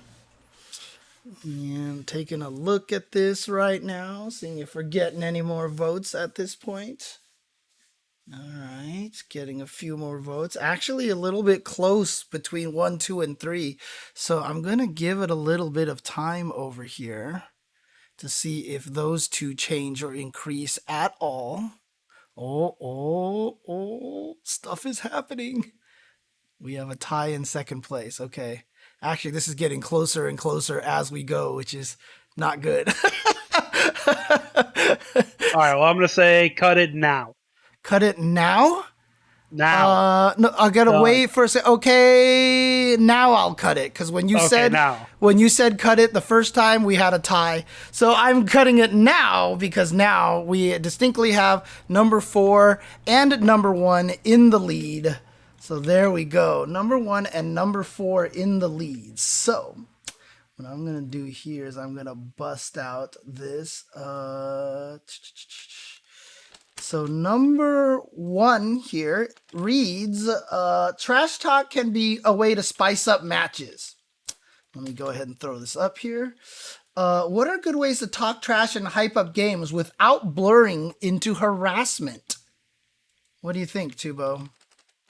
As a well-known shit talker in the FGC, I feel like I am extremely qualified to answer this question. Stay out of people. I mean, besides like the very obvious, don't use slurs, don't comment on people's physical appearance, don't be a bully in regards to anything outside of the game. Like, I feel like that should be really obvious. Don't use slurs, don't be a racist, don't be homophobic, etc., etc. Like, duh, right? Like, I shouldn't have to say that stuff. But in terms of shit talk, just keep your distance. Don't get anywhere near the players where you could accidentally bump into them. You don't want to be spittling all over them. That's definitely disgusting. And being a Marvel player, I've witnessed many times.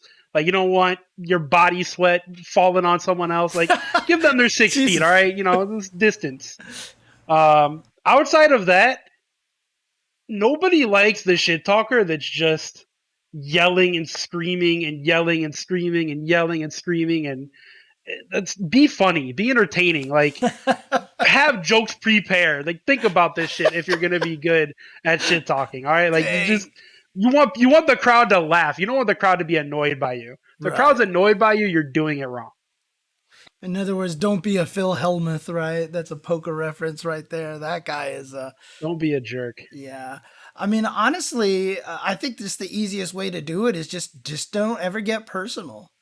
Right? Just always keep it in the game. Like, be like, yo, your Deadpool is garbage. You know what I mean? You know, kind of thing like that. Or like, you know, do you even practice this game? You know, kind of those things. Like, this is why James doesn't talk shit. Yeah, this is why I'll never talk trash. These are real insults for James. I can't. Hey, man, your Ryu sucks, bro. Man, you can't even Hadouken. You're a Hadouken.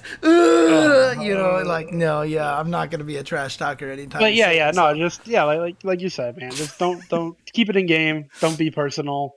Don't be annoying. Don't just scream and yell for no reason.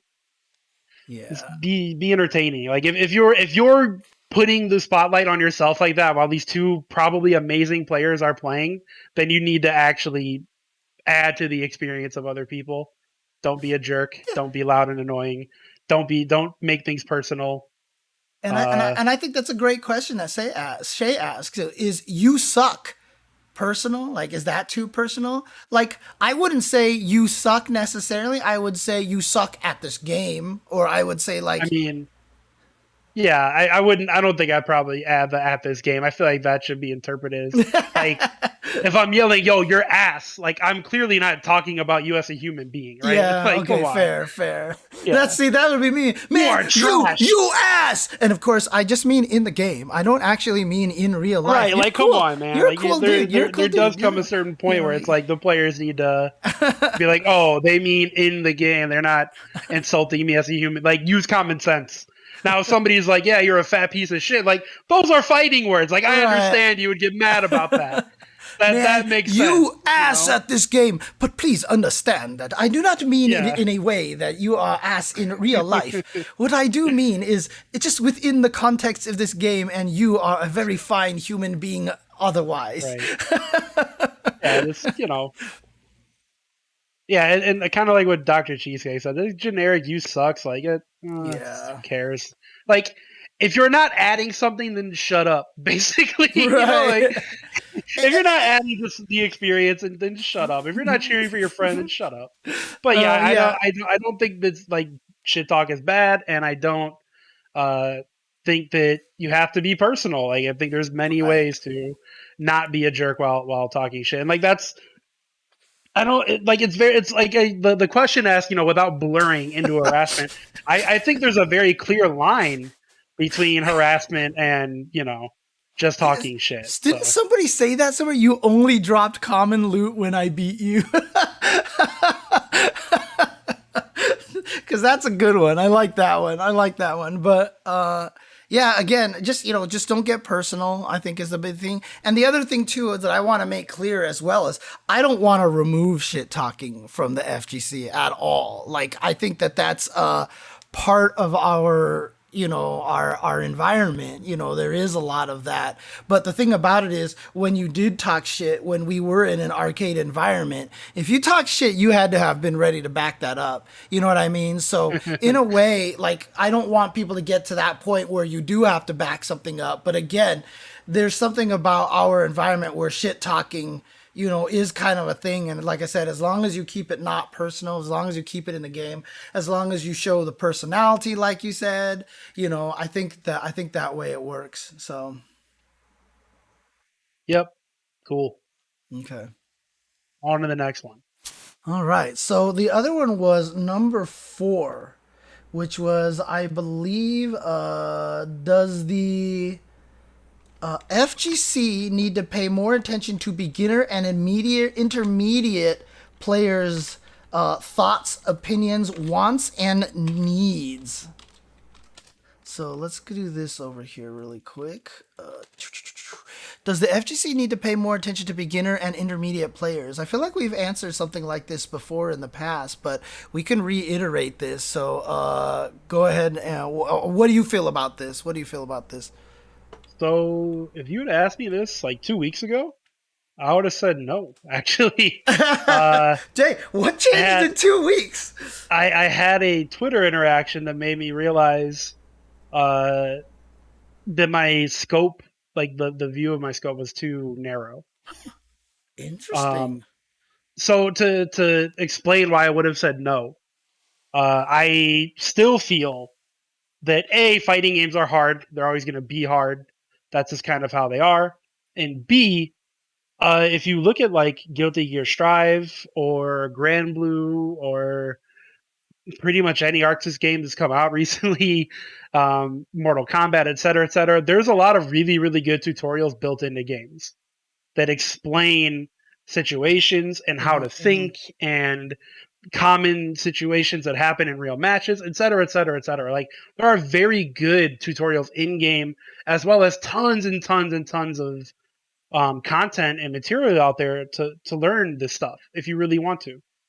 Um, and even outside of fighting games, a lot of people, like casual gamers, don't delve deep into any genre that they play because they're casual.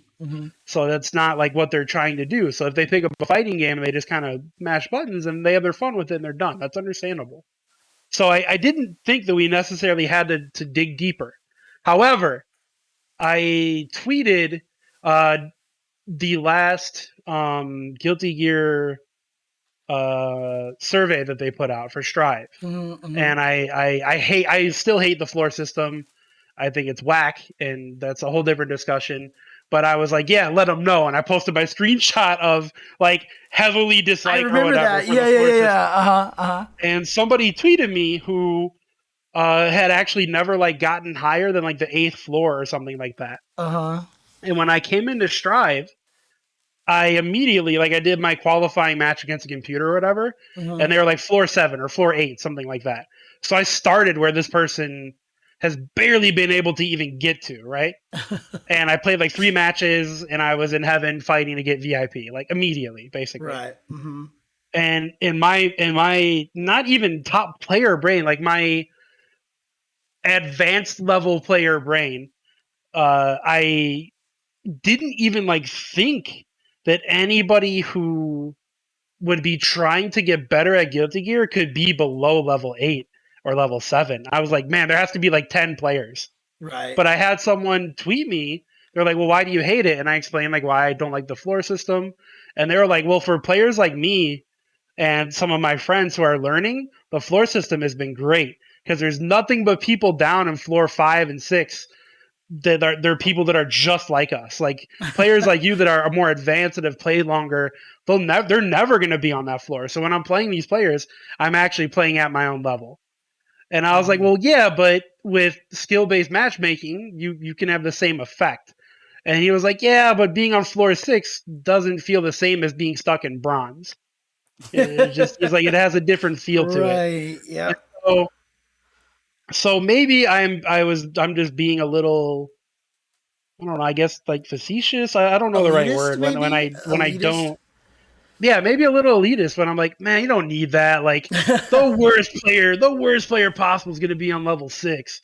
You know, like there's just no way anybody like and I was wrong, and I am wrong. Like there's obviously people playing down in those levels, right? I just in my mind, I was like, it can't be possible. Like I got 3 wins and I was on floor 10. Like that, it can't be possible that it's that hard that you get stuck down there. But I was wrong, and there are players that use that type of stuff, and it helps them. And I do think there's a better way to do that without the floor system. That again is a whole different discussion. But yeah, I mean, I'm not sure if we need to pay more attention to that stuff because that stuff is already there. But I just wanted to say that I can change my mind. You know, like people can give me a brighter or a broader view of what's actually going on rather than just what I'm seeing with my own eyes. So possibly, yeah, maybe some of that stuff needs to be looked at more. Yeah, I mean, again, I've always said that I know that there's a lot of flaws with the floor system in Guilty Gear, but I like the direction that they're trying to head, and I like the idea of it. Maybe there's something they can implement better, but at least somebody's trying something. So that's kind of how I stand on that. But for the more general topic here, does the FGC need to pay more attention to beginner and intermediate players? I mean, if we're talking about devs, absolutely, 100%. The devs need to do that. We're talking about the FGC themselves, like the content creators and all that stuff like that. I think that just depends on who you are, right? Like I focus on beginner players. I do that a lot. Now, I don't think everybody should do that, right? There's just going to be some people who are good at that, but I'm not going to be able to teach someone how to get into heaven in Guilty Gear. I could definitely teach someone how to get to maybe floor 9 or 10. You know what I mean? Like I can help you in that kind of position. That's not my niche to get you into that position, but there are people out there who will be able to get you into heaven with their teaching and stuff like that. And that's something that they should focus on. Their content should definitely focus on the area that they feel like that they can have the strength, because I also feel like some of the top players are going to be terrible at teaching beginners. I was just teaching a beginner recently, actually, in Guilty Gear. I was trying to help him learn Guilty Gear. He had never really played a fighting game before. So I'm sitting here talking about me, guys. just let it out of the bag, James. It's me. James has been training me. Exactly. I've never played a fighting game. 3 matches into heaven. I'm the best, dude. I'm the best teacher. Dude. No, exactly. But, one of the things I was doing was I was like, oh, yeah. So I was trying to teach him how to do cancels he was using Ramlethal. And so I did / heavy / sword. And then I was like, so you can cancel into this and blah, blah, blah. And he was like, okay, so what's canceling and what's the benefit of that? And I'm like, oh God, that is ground floor. Yeah, I forgot. And so sometimes, you need people to teach at different levels because they can understand how to approach the audiences and the targets a little bit different.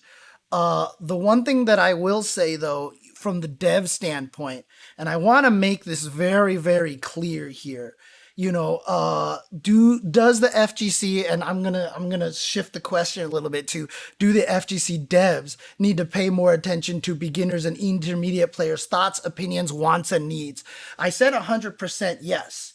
But the thing I want to make it clear is the thing that I have learned recently is that what devs have been thinking the answer to this question is make everything easier.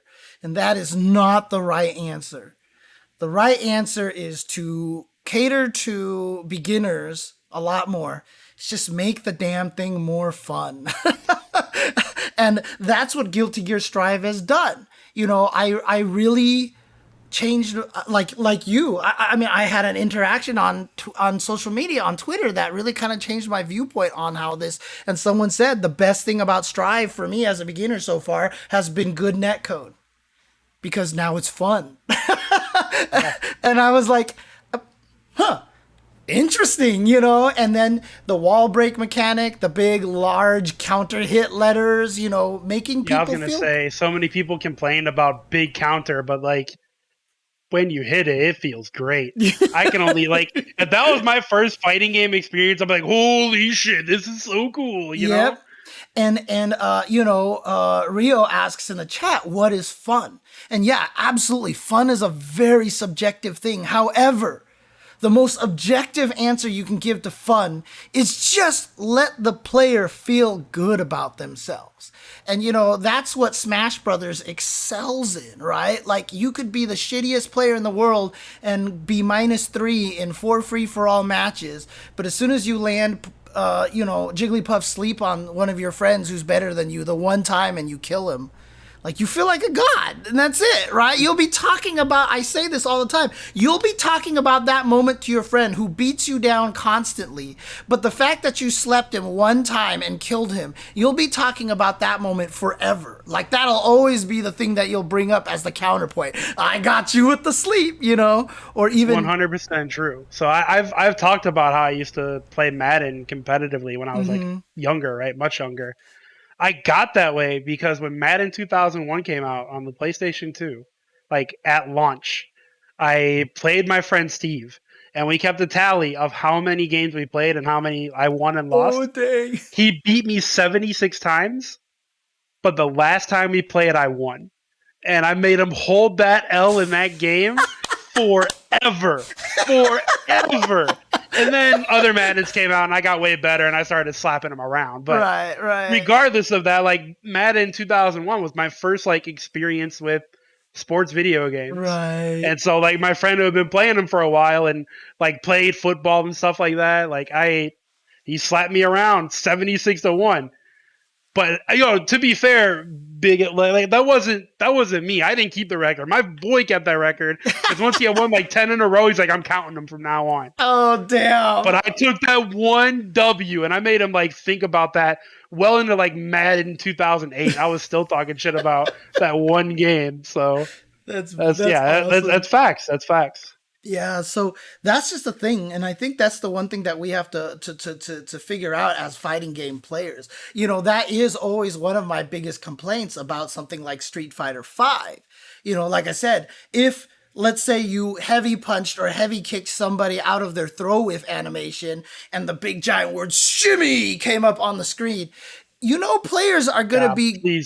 Please don't officially call it a shimmy, Capcom. Yeah. Call it a throw bait or something, yeah. Lord. Please don't call it a shimmy. But the thing is, if that happened, you know how many more people would be consciously trying to punish throw whiffs?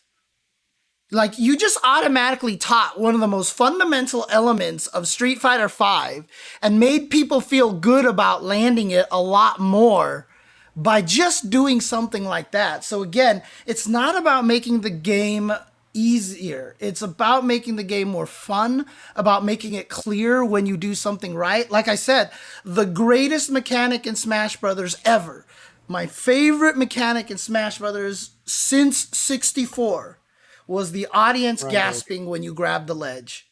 Like I know, I thought it was Home Run Derby. Yeah, I know I've talked about this before on the stream, or I know I've talked about it on my stream. I can't remember if I've talked about it here.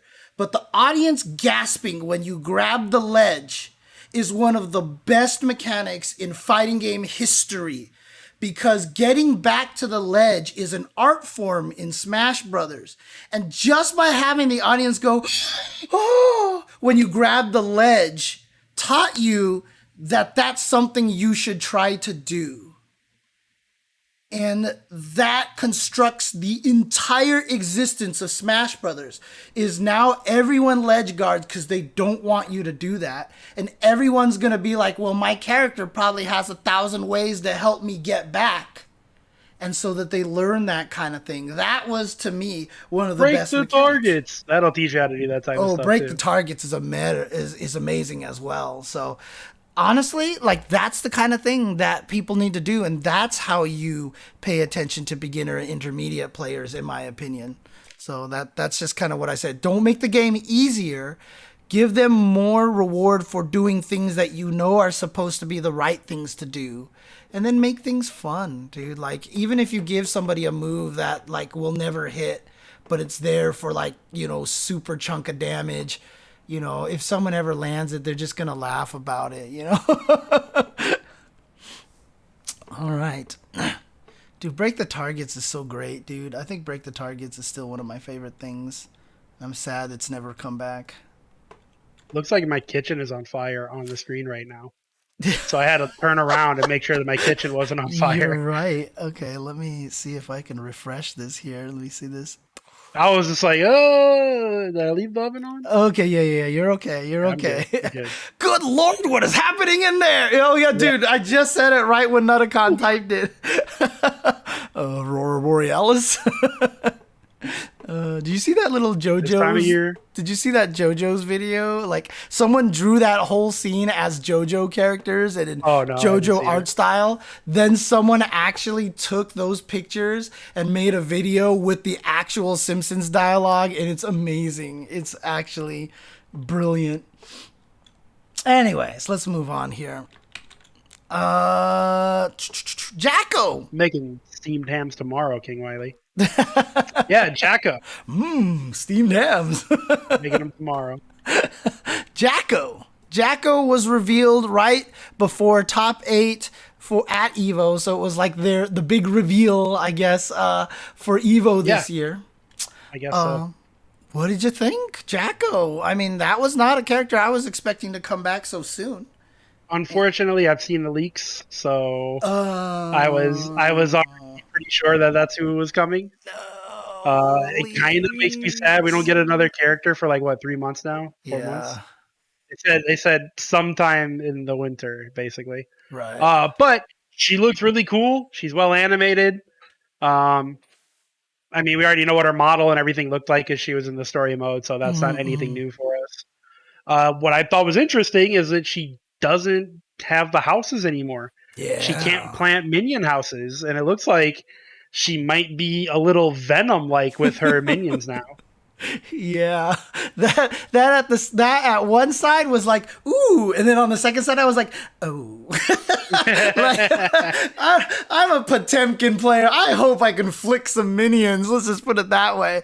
But honestly, like you knew if they brought Jacko into this game that they were gonna change the way she played. Like there was just there's no way she was gonna play the same way, which is why I honestly didn't think there was really any chance for her to come back. So I think it's actually cool, and it was a surprise to me. I had heard about leaks, but I hadn't seen what the leaks were. So I managed to. I mean, I hope wasn't. At least one of the leak characters comes. I'm really hoping at least one of them comes. I haven't. I wasn't. Say who. Oh, you're talking even about the early leaks, right? I'm talking about like the latest data mining stuff. Oh, okay. Yeah, I've been trying to keep away from all that stuff, but you know, dude, I am like the type of person that if I see spoilers, I'll read them. That's why I'm very adamant about not feeding me spoilers like through social media and stuff because I can't help myself. God, who was I have to know if it's there. There's a comic book character. There's a comic strip character. I can't remember who it was, but one of the jokes, the running gags for that comic strip character was they can't help but read the last panel of the comic before they finish reading the whole entire thing. It sounds like your situation here, but yeah, I do. I kind of I get anxious sometimes, like when I'm watching shows. I'll skip ahead sometimes. Like I'm like that. I need to know. Oh dang. Okay. Yeah, it's rough. It's rough. That's why I get real mad when people like even like put spoiler tags and then talk about stuff because it takes all my willpower to scroll past it. It's rough, man. It's real rough. It sucks. Oh man. Yeah, I mean, I think she looks cool. I mean, I'm glad she's doing something different. I'm sure the mechanic is going to be a lot more involved. I mean, when we first saw like I said, Gold Lewis has shown that they are not being bashful when it comes to wackiness. And so Gold Lewis, you watch his trailer, and until we saw in this Behemoth Typhoon, we had no idea what we were heading into. So the trailer that we saw for Jacko, I think only gives us a taste. I'm sure there's going to be more. I saw a couple of times where the minions did have like a bomb timer on them and they explode. Sometimes they weren't. Looks like she could kick them. She does look very Venom. This is the only thing that I'm scared about, is that I think her inclusion and her playing this way might mean Venom is a low chance of showing up in the game, and that's kind of sad because Venom is always going to be one of the most interesting characters. I mean, but like you said though, not everybody, many characters have been kind of reinvented. Yeah. So even if Jacko plays like this, it doesn't mean Venom couldn't show up. Venom could just show up in a different capacity. I mean, I still want Johnny to show up and just not have the mist mechanic, because that mist mechanic has just never worked properly. It's always either been super broken or useless. And like, I originally thought it was going to be cool. Like you put the mist on them and now you're like Dulcim, but you can't block. So you're trying to navigate the mist finders. It never ended up that way. It was knock you down, throw out a mist, lock you down. You can't do anything. You die. Like, I think it would have been more interesting if you caught them with the mist, they couldn't block it, and every time you hit them, it would automatically just like go bounce on the ground, and then they can block or something like that. And so it would be more like, I don't know, get rid of it. It's never worked. Just like leave the coins, and that's about it. So, but yeah, Jacko looks cool. Yeah, shows up. And I forget, like in the original story, did she have that weird dual personality thing going on, or is that kind of where she has the hidden soul of Frederick's wife inside of her? I mean, I'm pretty sure that was always a lore. Is that she was like Soul's wife, kind of. Right. Like she did that. She had that in Exert. I don't remember her talking to herself like Smeagol or anything like that, but Oh, I didn't pay attention to any of that, yeah. so I'll take your word for it that she's doing that now. Yeah. I have not watched the story either, so. Okay. Gotcha. Oh, they combined at the end of Exert's story. There you go. Okay. All right. All right. Cool. She had not fused with Arya until the end of Revelator. Got it. Okay. There you Because I go. don't think I saw the story when Revelator came out. They added more to the story, and I don't think I saw that. So I think I only I've watched. seen none of it. It's Just to long, be dude. clear. I don't blame Yeah, man, you. I'm not watching a 4-hour cartoon. I'm just Dude, it's not. it's long.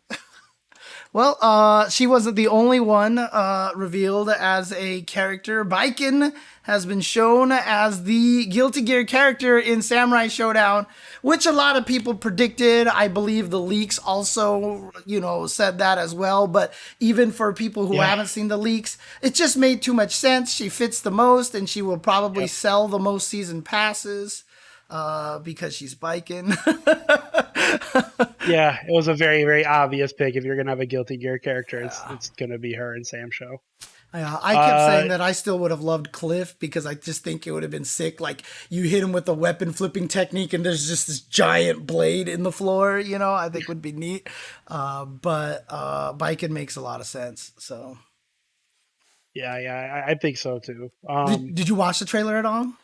Yeah, I watched it a few times. She Okay. looks really cool. Yeah. I mean, her model is like very true to the character. I think her animations are good. She had like her floor traps and everything. Like she seemed very true to the character, but in a Sam Show way. Yeah. So I thought it was really cool. Yeah, I mean, I like obviously everybody knows my beef with SNK and Sam Show, and I'm not giving them money till they fix the game. But I really wish I could play it because I would definitely like to try her out. She looks really dope. Oh, yeah, basically. And again, yeah. I mean, like I heard Steam sales haven't been that good for the game. I mean, wonder why, kind of situation. I mean, I'm curious because I definitely saw some of her alpha counter moves, but they all look like they came after a deflect animation. So she might be more like Exert Baiken than she is like the other Baikens where she just has alpha counters everywhere, which would be right because I think if she had alpha counters straight up like she did in XX, she would be super broken in Samurai Showdown. But I'm really curious to see how she is. I'll probably mess with her when she comes out. And then that's about the end of that. So, because you just can't play her online. I mean, maybe me and Olaf can play because we haven't even messed with Hibiki or anybody else, really. So maybe we'll try Baiken. I mean, he's been fiending for Amaxa, and we've never played that character. Probably should. Yeah. Do you think this is the last DLC character for Sam Show? I mean, yeah, I think the game came out 2 years ago. I don't feel like it's selling too well anymore. Yeah, I think this is I mean, done. maybe I'm wrong, but I get the impression that it's not selling off the shelves. So I feel that way too. I think that's GG for Sam Show DLC. Yeah. The only literally way they can Guilty fix Gear. it is with a netcode patch, and that's just not happening. Nope, There's sure just isn't. no reason to get anybody thinking about it or hyped about that kind of thing. It's just not happening. I think at this point in time, we're just waiting for KOF 15 to see how that continues to go.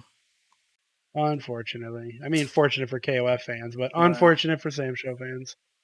But speaking of Freakmaster, I would be less surprised of them putting an update to the netcode in Sam Show than seeing a Sam Show 2. yeah, I do not think exactly. that game is coming. That game is not coming. Oh, you think that there's no Sam Show 2 or anything like that? There's no way. There's no way they're making another Sam Show. It didn't sell. I mean, maybe what? I sold take it better back. than they expected when it first came out. Maybe they made a profit on it, and I'm way off. But man, I don't feel like it's sold enough to justify a sequel. And at least not for a few years. It was so fun too, man. And I love that game. And high level Sam Show is nuts. Like when I was doing the streams for fast Show, now. dude, It's some of super those fast Rimururu players are just like Like I hate fighting that character. Yeah. Yeah, Rimamuru is a problem, dude. Holy All right. crap, dude. They did some messed up things with that character now. So, but speaking of KOF 15, because we mentioned a little bit there, but latest KOF 15 release, it is Antonov. So they're doing the thing, looks like, where they're doing silhouette and then release, silhouette and then release, now that they've scaled back because they delayed the game. But Antonov, who was brand new to KOF 14, who is not the actual boss, but he's the one running the tournament, and then later on you find out someone else is the boss. He's just some billionaire dude who's just like, we're now running the first official King of Fighters tournament, brah. And then he came back, and he has quite the glow up, actually. One of the first characters that has, it's not a huge physical change, but they leaned heavily into the Randy Macho Man Savage thing for him. And his story is now he's on the run because he owes everybody money. So he wants to enter the tournament, and so he teamed up with... and Hulk Hogan. He's like a cross between the two. But he's teamed up with Ramon and King of Dinosaurs to now form the Galaxy Anton Wrestling Team. So a lot of people have been clamoring for a wrestling team. People have been saying, like, bring in Big Bear, a.k.a. Raiden, as part of the wrestling team. Or bring in, I always get them mixed up. Is it Momoko who's the sumo wrestler chick? I can't remember, but people have been saying, like, sure, create the wrestling team. And then they did it with Anton, which I think actually caught a lot of people off guard. So people are pretty happy about that. I mean, it's cool that he's back, but at this point, man, if you're in KOF 14, I'm just assuming you're in 15. They've shown one new character. One. There's been like Technically four. That were not in 14? Yes. I thought it was only one. Wait, okay, go. Chizuru, who's just story-wise has been incapacitated for a while. And then... Yeah, that's the one that I thought was the only new one. And CYS, Chris, Yashiro, and Shermie were not in 14. Okay. All right. So there's a few more then. They're not new characters, yes, for sure. Yeah, but I'm talking about from 14 to 15. Right. Okay, that's cool. You know who I want to see back? I want to see the Sand guy from 14. Kukri, I thought he was cool. Yeah, I want to see him back in 15. I want Kukri back so all the female characters, all the girl characters can just beat the crap out of him and yell at him for KOF All-Stars. Not KOF All-Stars. Oh, that was the girl one. Yeah, the girl The one where everybody was a girl. Yeah. Don't you have to win with a super in that game? Like... PlayStation All-Stars? SNK Heroines, yeah. I don't remember now. I could have swore that was the deal. You had to finish the life bar with the super. Right. I never played it. Okay. And Olaf has tried to get me to play it so much time because Neo G worked on the game, the guy who did a lot of Marvel games and stuff. And so, right. He's obviously it's made a lot of good fighting games, but I couldn't play it on principle. So, yeah, see, like Xanadu, I don't think is coming back from KOF 14, so I don't think that I think they're saving all the new characters for later, to be honest. But I don't know. We'll see. Maybe. CYS was heavily hinted at coming back in endings in KOF 14 and in SNK Heroines, and I think even the developers even kind of said so. Chizuru has really been the only surprise, and so at this point in time, we're still waiting for like the next, like, oh my gosh, and like it's just not happening. It's not happening right now, so womp womp. We need more mechanics and stuff and such. Show the UI, cowards. Yeah. All right, so in other tournament news, Celtic Throwdown was postponed. They put out a tweet about this, and it's interesting. It is because of COVID, but not quite the reason that you'd probably have expected it to be because of COVID. But the hotel that the event was supposed to take place at is being used as a COVID hotel right now. So people who have COVID go and end up staying there. And because of the Delta variant, because of the new wave of COVID, that's being extended. and so it's extending into the time that Celtic Throwdown was supposed to take place. And Yeah, so the hotel, well beyond, apparently. yeah, and so the hotel is not going to be available for them to be used as a venue. They said they're looking into it and trying to reschedule it, but obviously there's no word on it right now.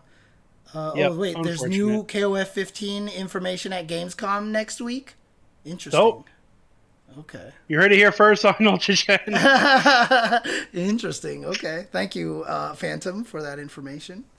But yeah, so if you've been planning to go to Celtic Throwdown and stuff like that, I'm sure you're well aware of it, but, keep an eye out for that. They're trying to reschedule it to the best that they can. Hope they had a force majeure clause in their contract with the hotel, so. Yeah. I mean, that would be very sad if they couldn't reschedule or get their money back on that. That's clearly an act of, whatever, an act of nature, so. But yeah, unfortunate. I really want to go to Celtic Throwdown one day. It wasn't going to be this one anyway, so. Regardless, for me, my plans don't change, but one day I definitely do want to make it out there for one. So hopefully, like you said, they had a force majeure clause and they get all their money back. All right. Well, other events that are coming up, CPT Central America East is coming up pretty soon. So that's going to be a CPT event this weekend. That's going to be a lot of fun. Still trying to decide if I'm going to do a beginner restream of that or not. I will not be doing direct commentary, but a beginner restream might be kind of fun as usual. Also, this is a big deal. This weekend is also the KI United 2021. So this is a Killer Instinct event, a big Killer Instinct event being run by Rotendo. And I know they're hyping it up. There's a lot of cool things happening there. It's starting with, I believe, a first to 10. Or it's a first to something exhibition between Katana Prime and Perfect Legend. So they're going to be starting the event with that. And then playing some Killer Instinct. I know David and I were asked to do some work over there. I bowed out just because I just don't feel like I'm at that place where I feel like I could do a KI major, accurately. Man, weird how you and David get asked, but the guy who's commentated Combo Breaker Top 8 twice just never gets thought about. I thought they said they talked to you about. Okay, anyway, okay. Fuck no, they didn't talk to me. How about that? Okay. I mean, nothing against you or David, very obviously. Let's move on then. Here, community that wants to leave me out. But I know that there's a lot of cool things happening, and this tournament is going to be really cool. I'm not sure if it's part of a KIWC event. The Brandon. Oh, maybe that's the Brandon they were talking about. Alexander. Brandon Alexander. Yeah, it wasn't me. Okay. But Brandon Alexander is running that. So we'll be getting that going on in there. But again, definitely check that out if you can. I don't remember. Let me check out Rotendo's Twitter here so I can tell you what channel it's going to be on, because I want to get you guys to there. It's, of course, USMC_Rotendo is the one who's helping run this thing. And I'm just trying to see if I can see where the stream is at this point. But if I can't find it here in the next 5 seconds, definitely just go to twitter.com/USMC_Rotendo. Let me go ahead and put that in the chat for you guys over here. There you go. And follow him. I'm sure he'll be tweeting about it and letting you guys know. There is this, and then he also has a link to the exhibition over there between Katana Prime and Perfect Legend. Doesn't say what it's up until, like how many games it's going to be. Looks like they have a team. It says team above them. Oh, you're right. There is a team. Oh, interesting. Probably a team thingy. Okay. There you go. Well, so KI United. So definitely check that out. if you have the chance, and support some Killer Instinct. The Shuriken scrimmage will probably be back. Like I said, David is out of town for a while, so if it's going to happen, it'll probably happen next week, and we'll get back to doing the Guilty Gear. We'll try to do the Guilty Gear Shuriken scrimmage and just figure out. I mean, again, it's tough because as you were talking about the floor system, like people on level 8 and level 6, it's kind of hard to tell. Like we did level 6 last time, nobody entered. We want to do level 8. I've heard some people say, oh man, if it's level 8, I don't want to enter anymore because now I'm scared kind of thing. But maybe we just have to be, look, if you choose yourself as a beginner, we just have the ability to ban you if we think you're overqualified. I mean, it's super hard to differentiate because there is no skill-based matchmaking. So it's really, really, really tough to like put a mark on who can enter our beginner tournament or not. Yeah, so I just don't know if we just have to take it on faith at this point in time or yeah, I mean, there's nothing on the line to win. Hopefully we won't get any jerks. It's probably the way we have to do it. Exactly. But hopefully we'll be getting that pretty soon. So let me see if he got back to me with any more information. Let me see here. I don't think he did. But this next one, Deadeye Dave in the UltraChen Discord asked us if we could give a shout out here in Ireland. Mark O. I don't know how to pronounce this last name. Beirne, I guess it is, aka Saber0001, has passed away. And according to Deadeye Dave, he was only mid-30s, and he was a TO and player in the Limerick scene and did super cool promos for each seasons of their Glacial League, so called because it was the only venue in the country that had air conditioning. And they were very impressed and jealous. But apparently he's done a lot of work before with like Street Fighter 4 recaps and such, and has had some hands and involvement in the fighting game community. I wish I could say more about him, and I wish I could say a lot, talk a little bit more about what he's contributed to the world of esports and gaming and such. I did message Deadeye Dave to see if I could get some more information. Unfortunately, he's in Ireland, so probably was asleep at the time, but definitely RIP to Mark, aka Saber0001, who sounds like he did a lot of good stuff for the Ireland esports and, competitive gaming scene. Rest in peace, homie. Yeah, and then we've got the mailbag here. Not too many questions today. Okay, let's do this. Let me get the mailbag questions here for you guys over here. Like I said, not too many questions today. Let's do the first question over here. Oh, Kitty's gonna knock over my microphone again. All right, here we go. First question comes via Fat Cat on Twitter. He asked, "What's your favorite way to eat potatoes?" Ooh.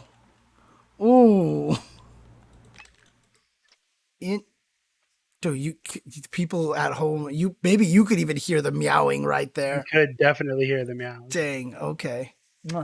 Hi, Nathan. My favorite way to eat potatoes, probably twice baked would be like my favorite type of potato. Would be twice baked. It's not the easiest though. It takes a lot of time and effort to make that happen. So it's really hard to say it's my favorite. That's the one that tastes the best. My most consumed form of potato is definitely French fry. Right, of course. I think that's the answer for everybody, right? Like, I'm American. That's just real life. I mean, if we're talking, I really like twice baked potato. That's my favorite. Like if we're talking fast food, I mean, like breakfast hash browns at a lot of these places are always super good. Yep. I really like what was the one I just thought? Oh, you know what? Taco Bell spicy potato stuff is really good as well. Their spicy All right. potato tacos soft tacos are the bomb. I'm not that much into fries these days anymore, to be honest with you. I used to love fries, and I've kind of fallen out of love with them. Even McDonald's fries, which have always been like the greatest, like I can't eat that many anymore. If I had to pick like favorite way, like I do like some mashed potatoes, especially when the gravy is like the best. Potatoes au gratin are super good because I just like cheese. Yeah. I'm a cheese guy. Man, that's a good question. What else? Like if I had to pick my favorite, there's probably like some ridiculous thing that you don't eat that often. You don't get to eat that often or Yeah, something that's what I like was trying to that. think of something like weird, but Right. I think a really good twice baked potato Dude, is pretty actually, hard to beat. spinning bird kicks. You can thanks Alex Valle, who is Peruvian, for introducing me to lomo saltado, which is actually amazing. Which is just basically a rice dish with like beef and onions and French fries. Like it's so good. Potatoes au gratin, scalloped fries are very good as well. Yeah, lomo saltado is amazing, dude. Lomo saltado is super good. Generations facing. Okay, let's get to the next Moving on. question over here. Investigation Cone asks us, what is your favorite type of cloud? Um, cumulus, Cumulus? cumulus cloud. Cumulus cloud. Okay. My answer to this is none of them, because I spend all my time just yelling at them. That's my answer to that question. All right. Because that's what old men do. All right, let me get to the third question here. Like I said, this is the last one, actually. So, like I said, we only have three questions here.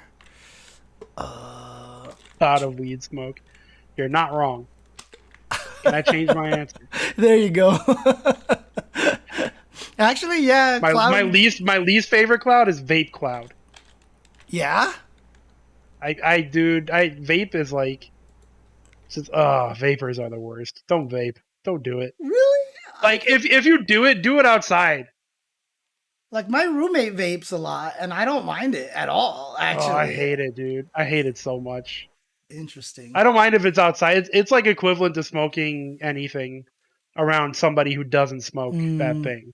Interesting. Okay. Like Okay. I try, like if I am smoking marijuana, but I'm with people that don't smoke, I will always check with them first to make sure that they don't mind. And Right. if anyone objects, then I'll go do it somewhere else. You know, like Okay. I feel like that's a mentality you should have with any inhalation, right? But vapors whip that shit out their pocket and then we'll be blowing clouds without a question. They're just like, this is fine. Nobody minds. Like, no, everyone minds, dude. Stop it. What's wrong with you? Oh, man. All right. All right. Last question here is from Deliman on Twitter. What life lessons have fighting games or just any video game taught you? Oh boy. I mean, That's any video game is a hard one. Let's stick with fighting that's games first here. I mean, even fighting games, man. Fighting games. I'm just trying to think of something like quick and easy, but they've taught me like huge life lessons that go down these big rabbit hole stories that, like, I'll just keep it simple. Fighting games taught me perseverance because I was Mm. not always a great player, and I'm still trying to become a better player, and I'm still fighting to like be known as a commentator and things like that. So fighting games have taught me, esports in general have taught me perseverance. Okay. And yeah, I guess, sorry, 16-bit. I guess we missed your question on Twitter. Oh, sorry about that. Yeah, we'll grab it for next time then. We'll make sure we check back the questions from this week. For sure. But for me, it's interesting. Like, I mean, people have seen me get salty on stream a lot, and, you know, I get mad and slam my buttons and swear words and stuff like that. Like, that's like 1/10, 1/8 of how mad I used to get in competitive games. And that's because growing up, I just won everything. Like I'm like, that's just, I was that kid that if there was any like board game or video game, because I'm always trying to game the system. I've always was that guy who tried too hard at everything that everybody was trying What Lord to have James fun with. Chen. Yeah, I basically sucked the fun out of everything, basically. And, you know, I used to win a lot of stuff. Like, you know, in high school, you know, when we had a group of friends, one particular person was known as the guy who won all the games and he was the best. And I joined that group and I just beat him in everything. So, you know, like, it was always that way. And so when I lost, it was always that much more violent for me. Like, I would just be like, absolutely, like, everybody needs to die. Fighting games actually taught me to have a better temper. And, you know, It sounds like maybe they humbled you a little bit too. Oh yeah, no, that's absolutely what it was. Because when you started playing fighting games and I just started learning that I was bad and I couldn't beat anybody and I would lose a lot, like, it was just like a wake up period that, like, you were just like, I can't be the best at everything, you know? I mean, like, honestly, that's how I was. And so I used to be the guy that would probably break arcade sticks because I would punch the machine and stuff like that, you know? And I was always super mad and everything. But as time went on, I just got calmer with fighting games, and you can see how I still get mad. I can't ever shake that because that's just a part of my genes, you know, that temperness in there.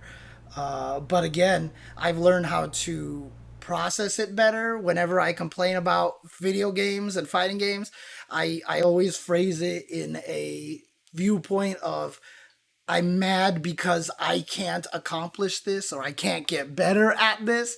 I don't blame other people or the games and stuff like that as much. The anger comes more from disappointment in myself than just being a sore sport now. So, Sure. yeah. So, All right. Yeah.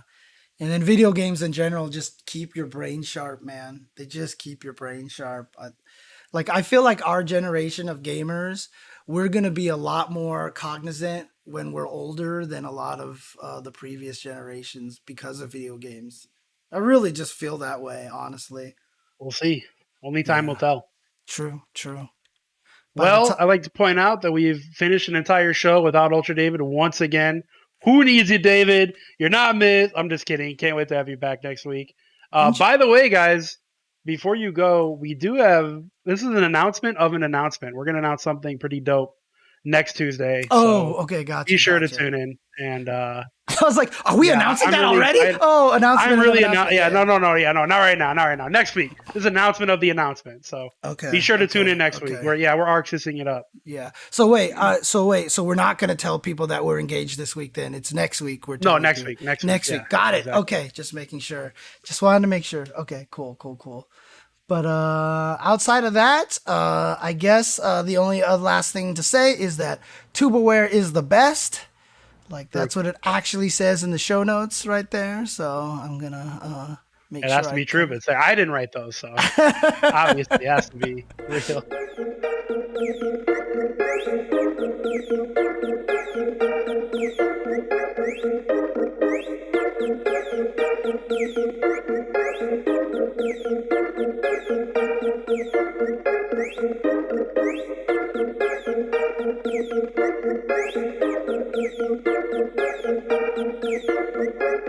Thank you.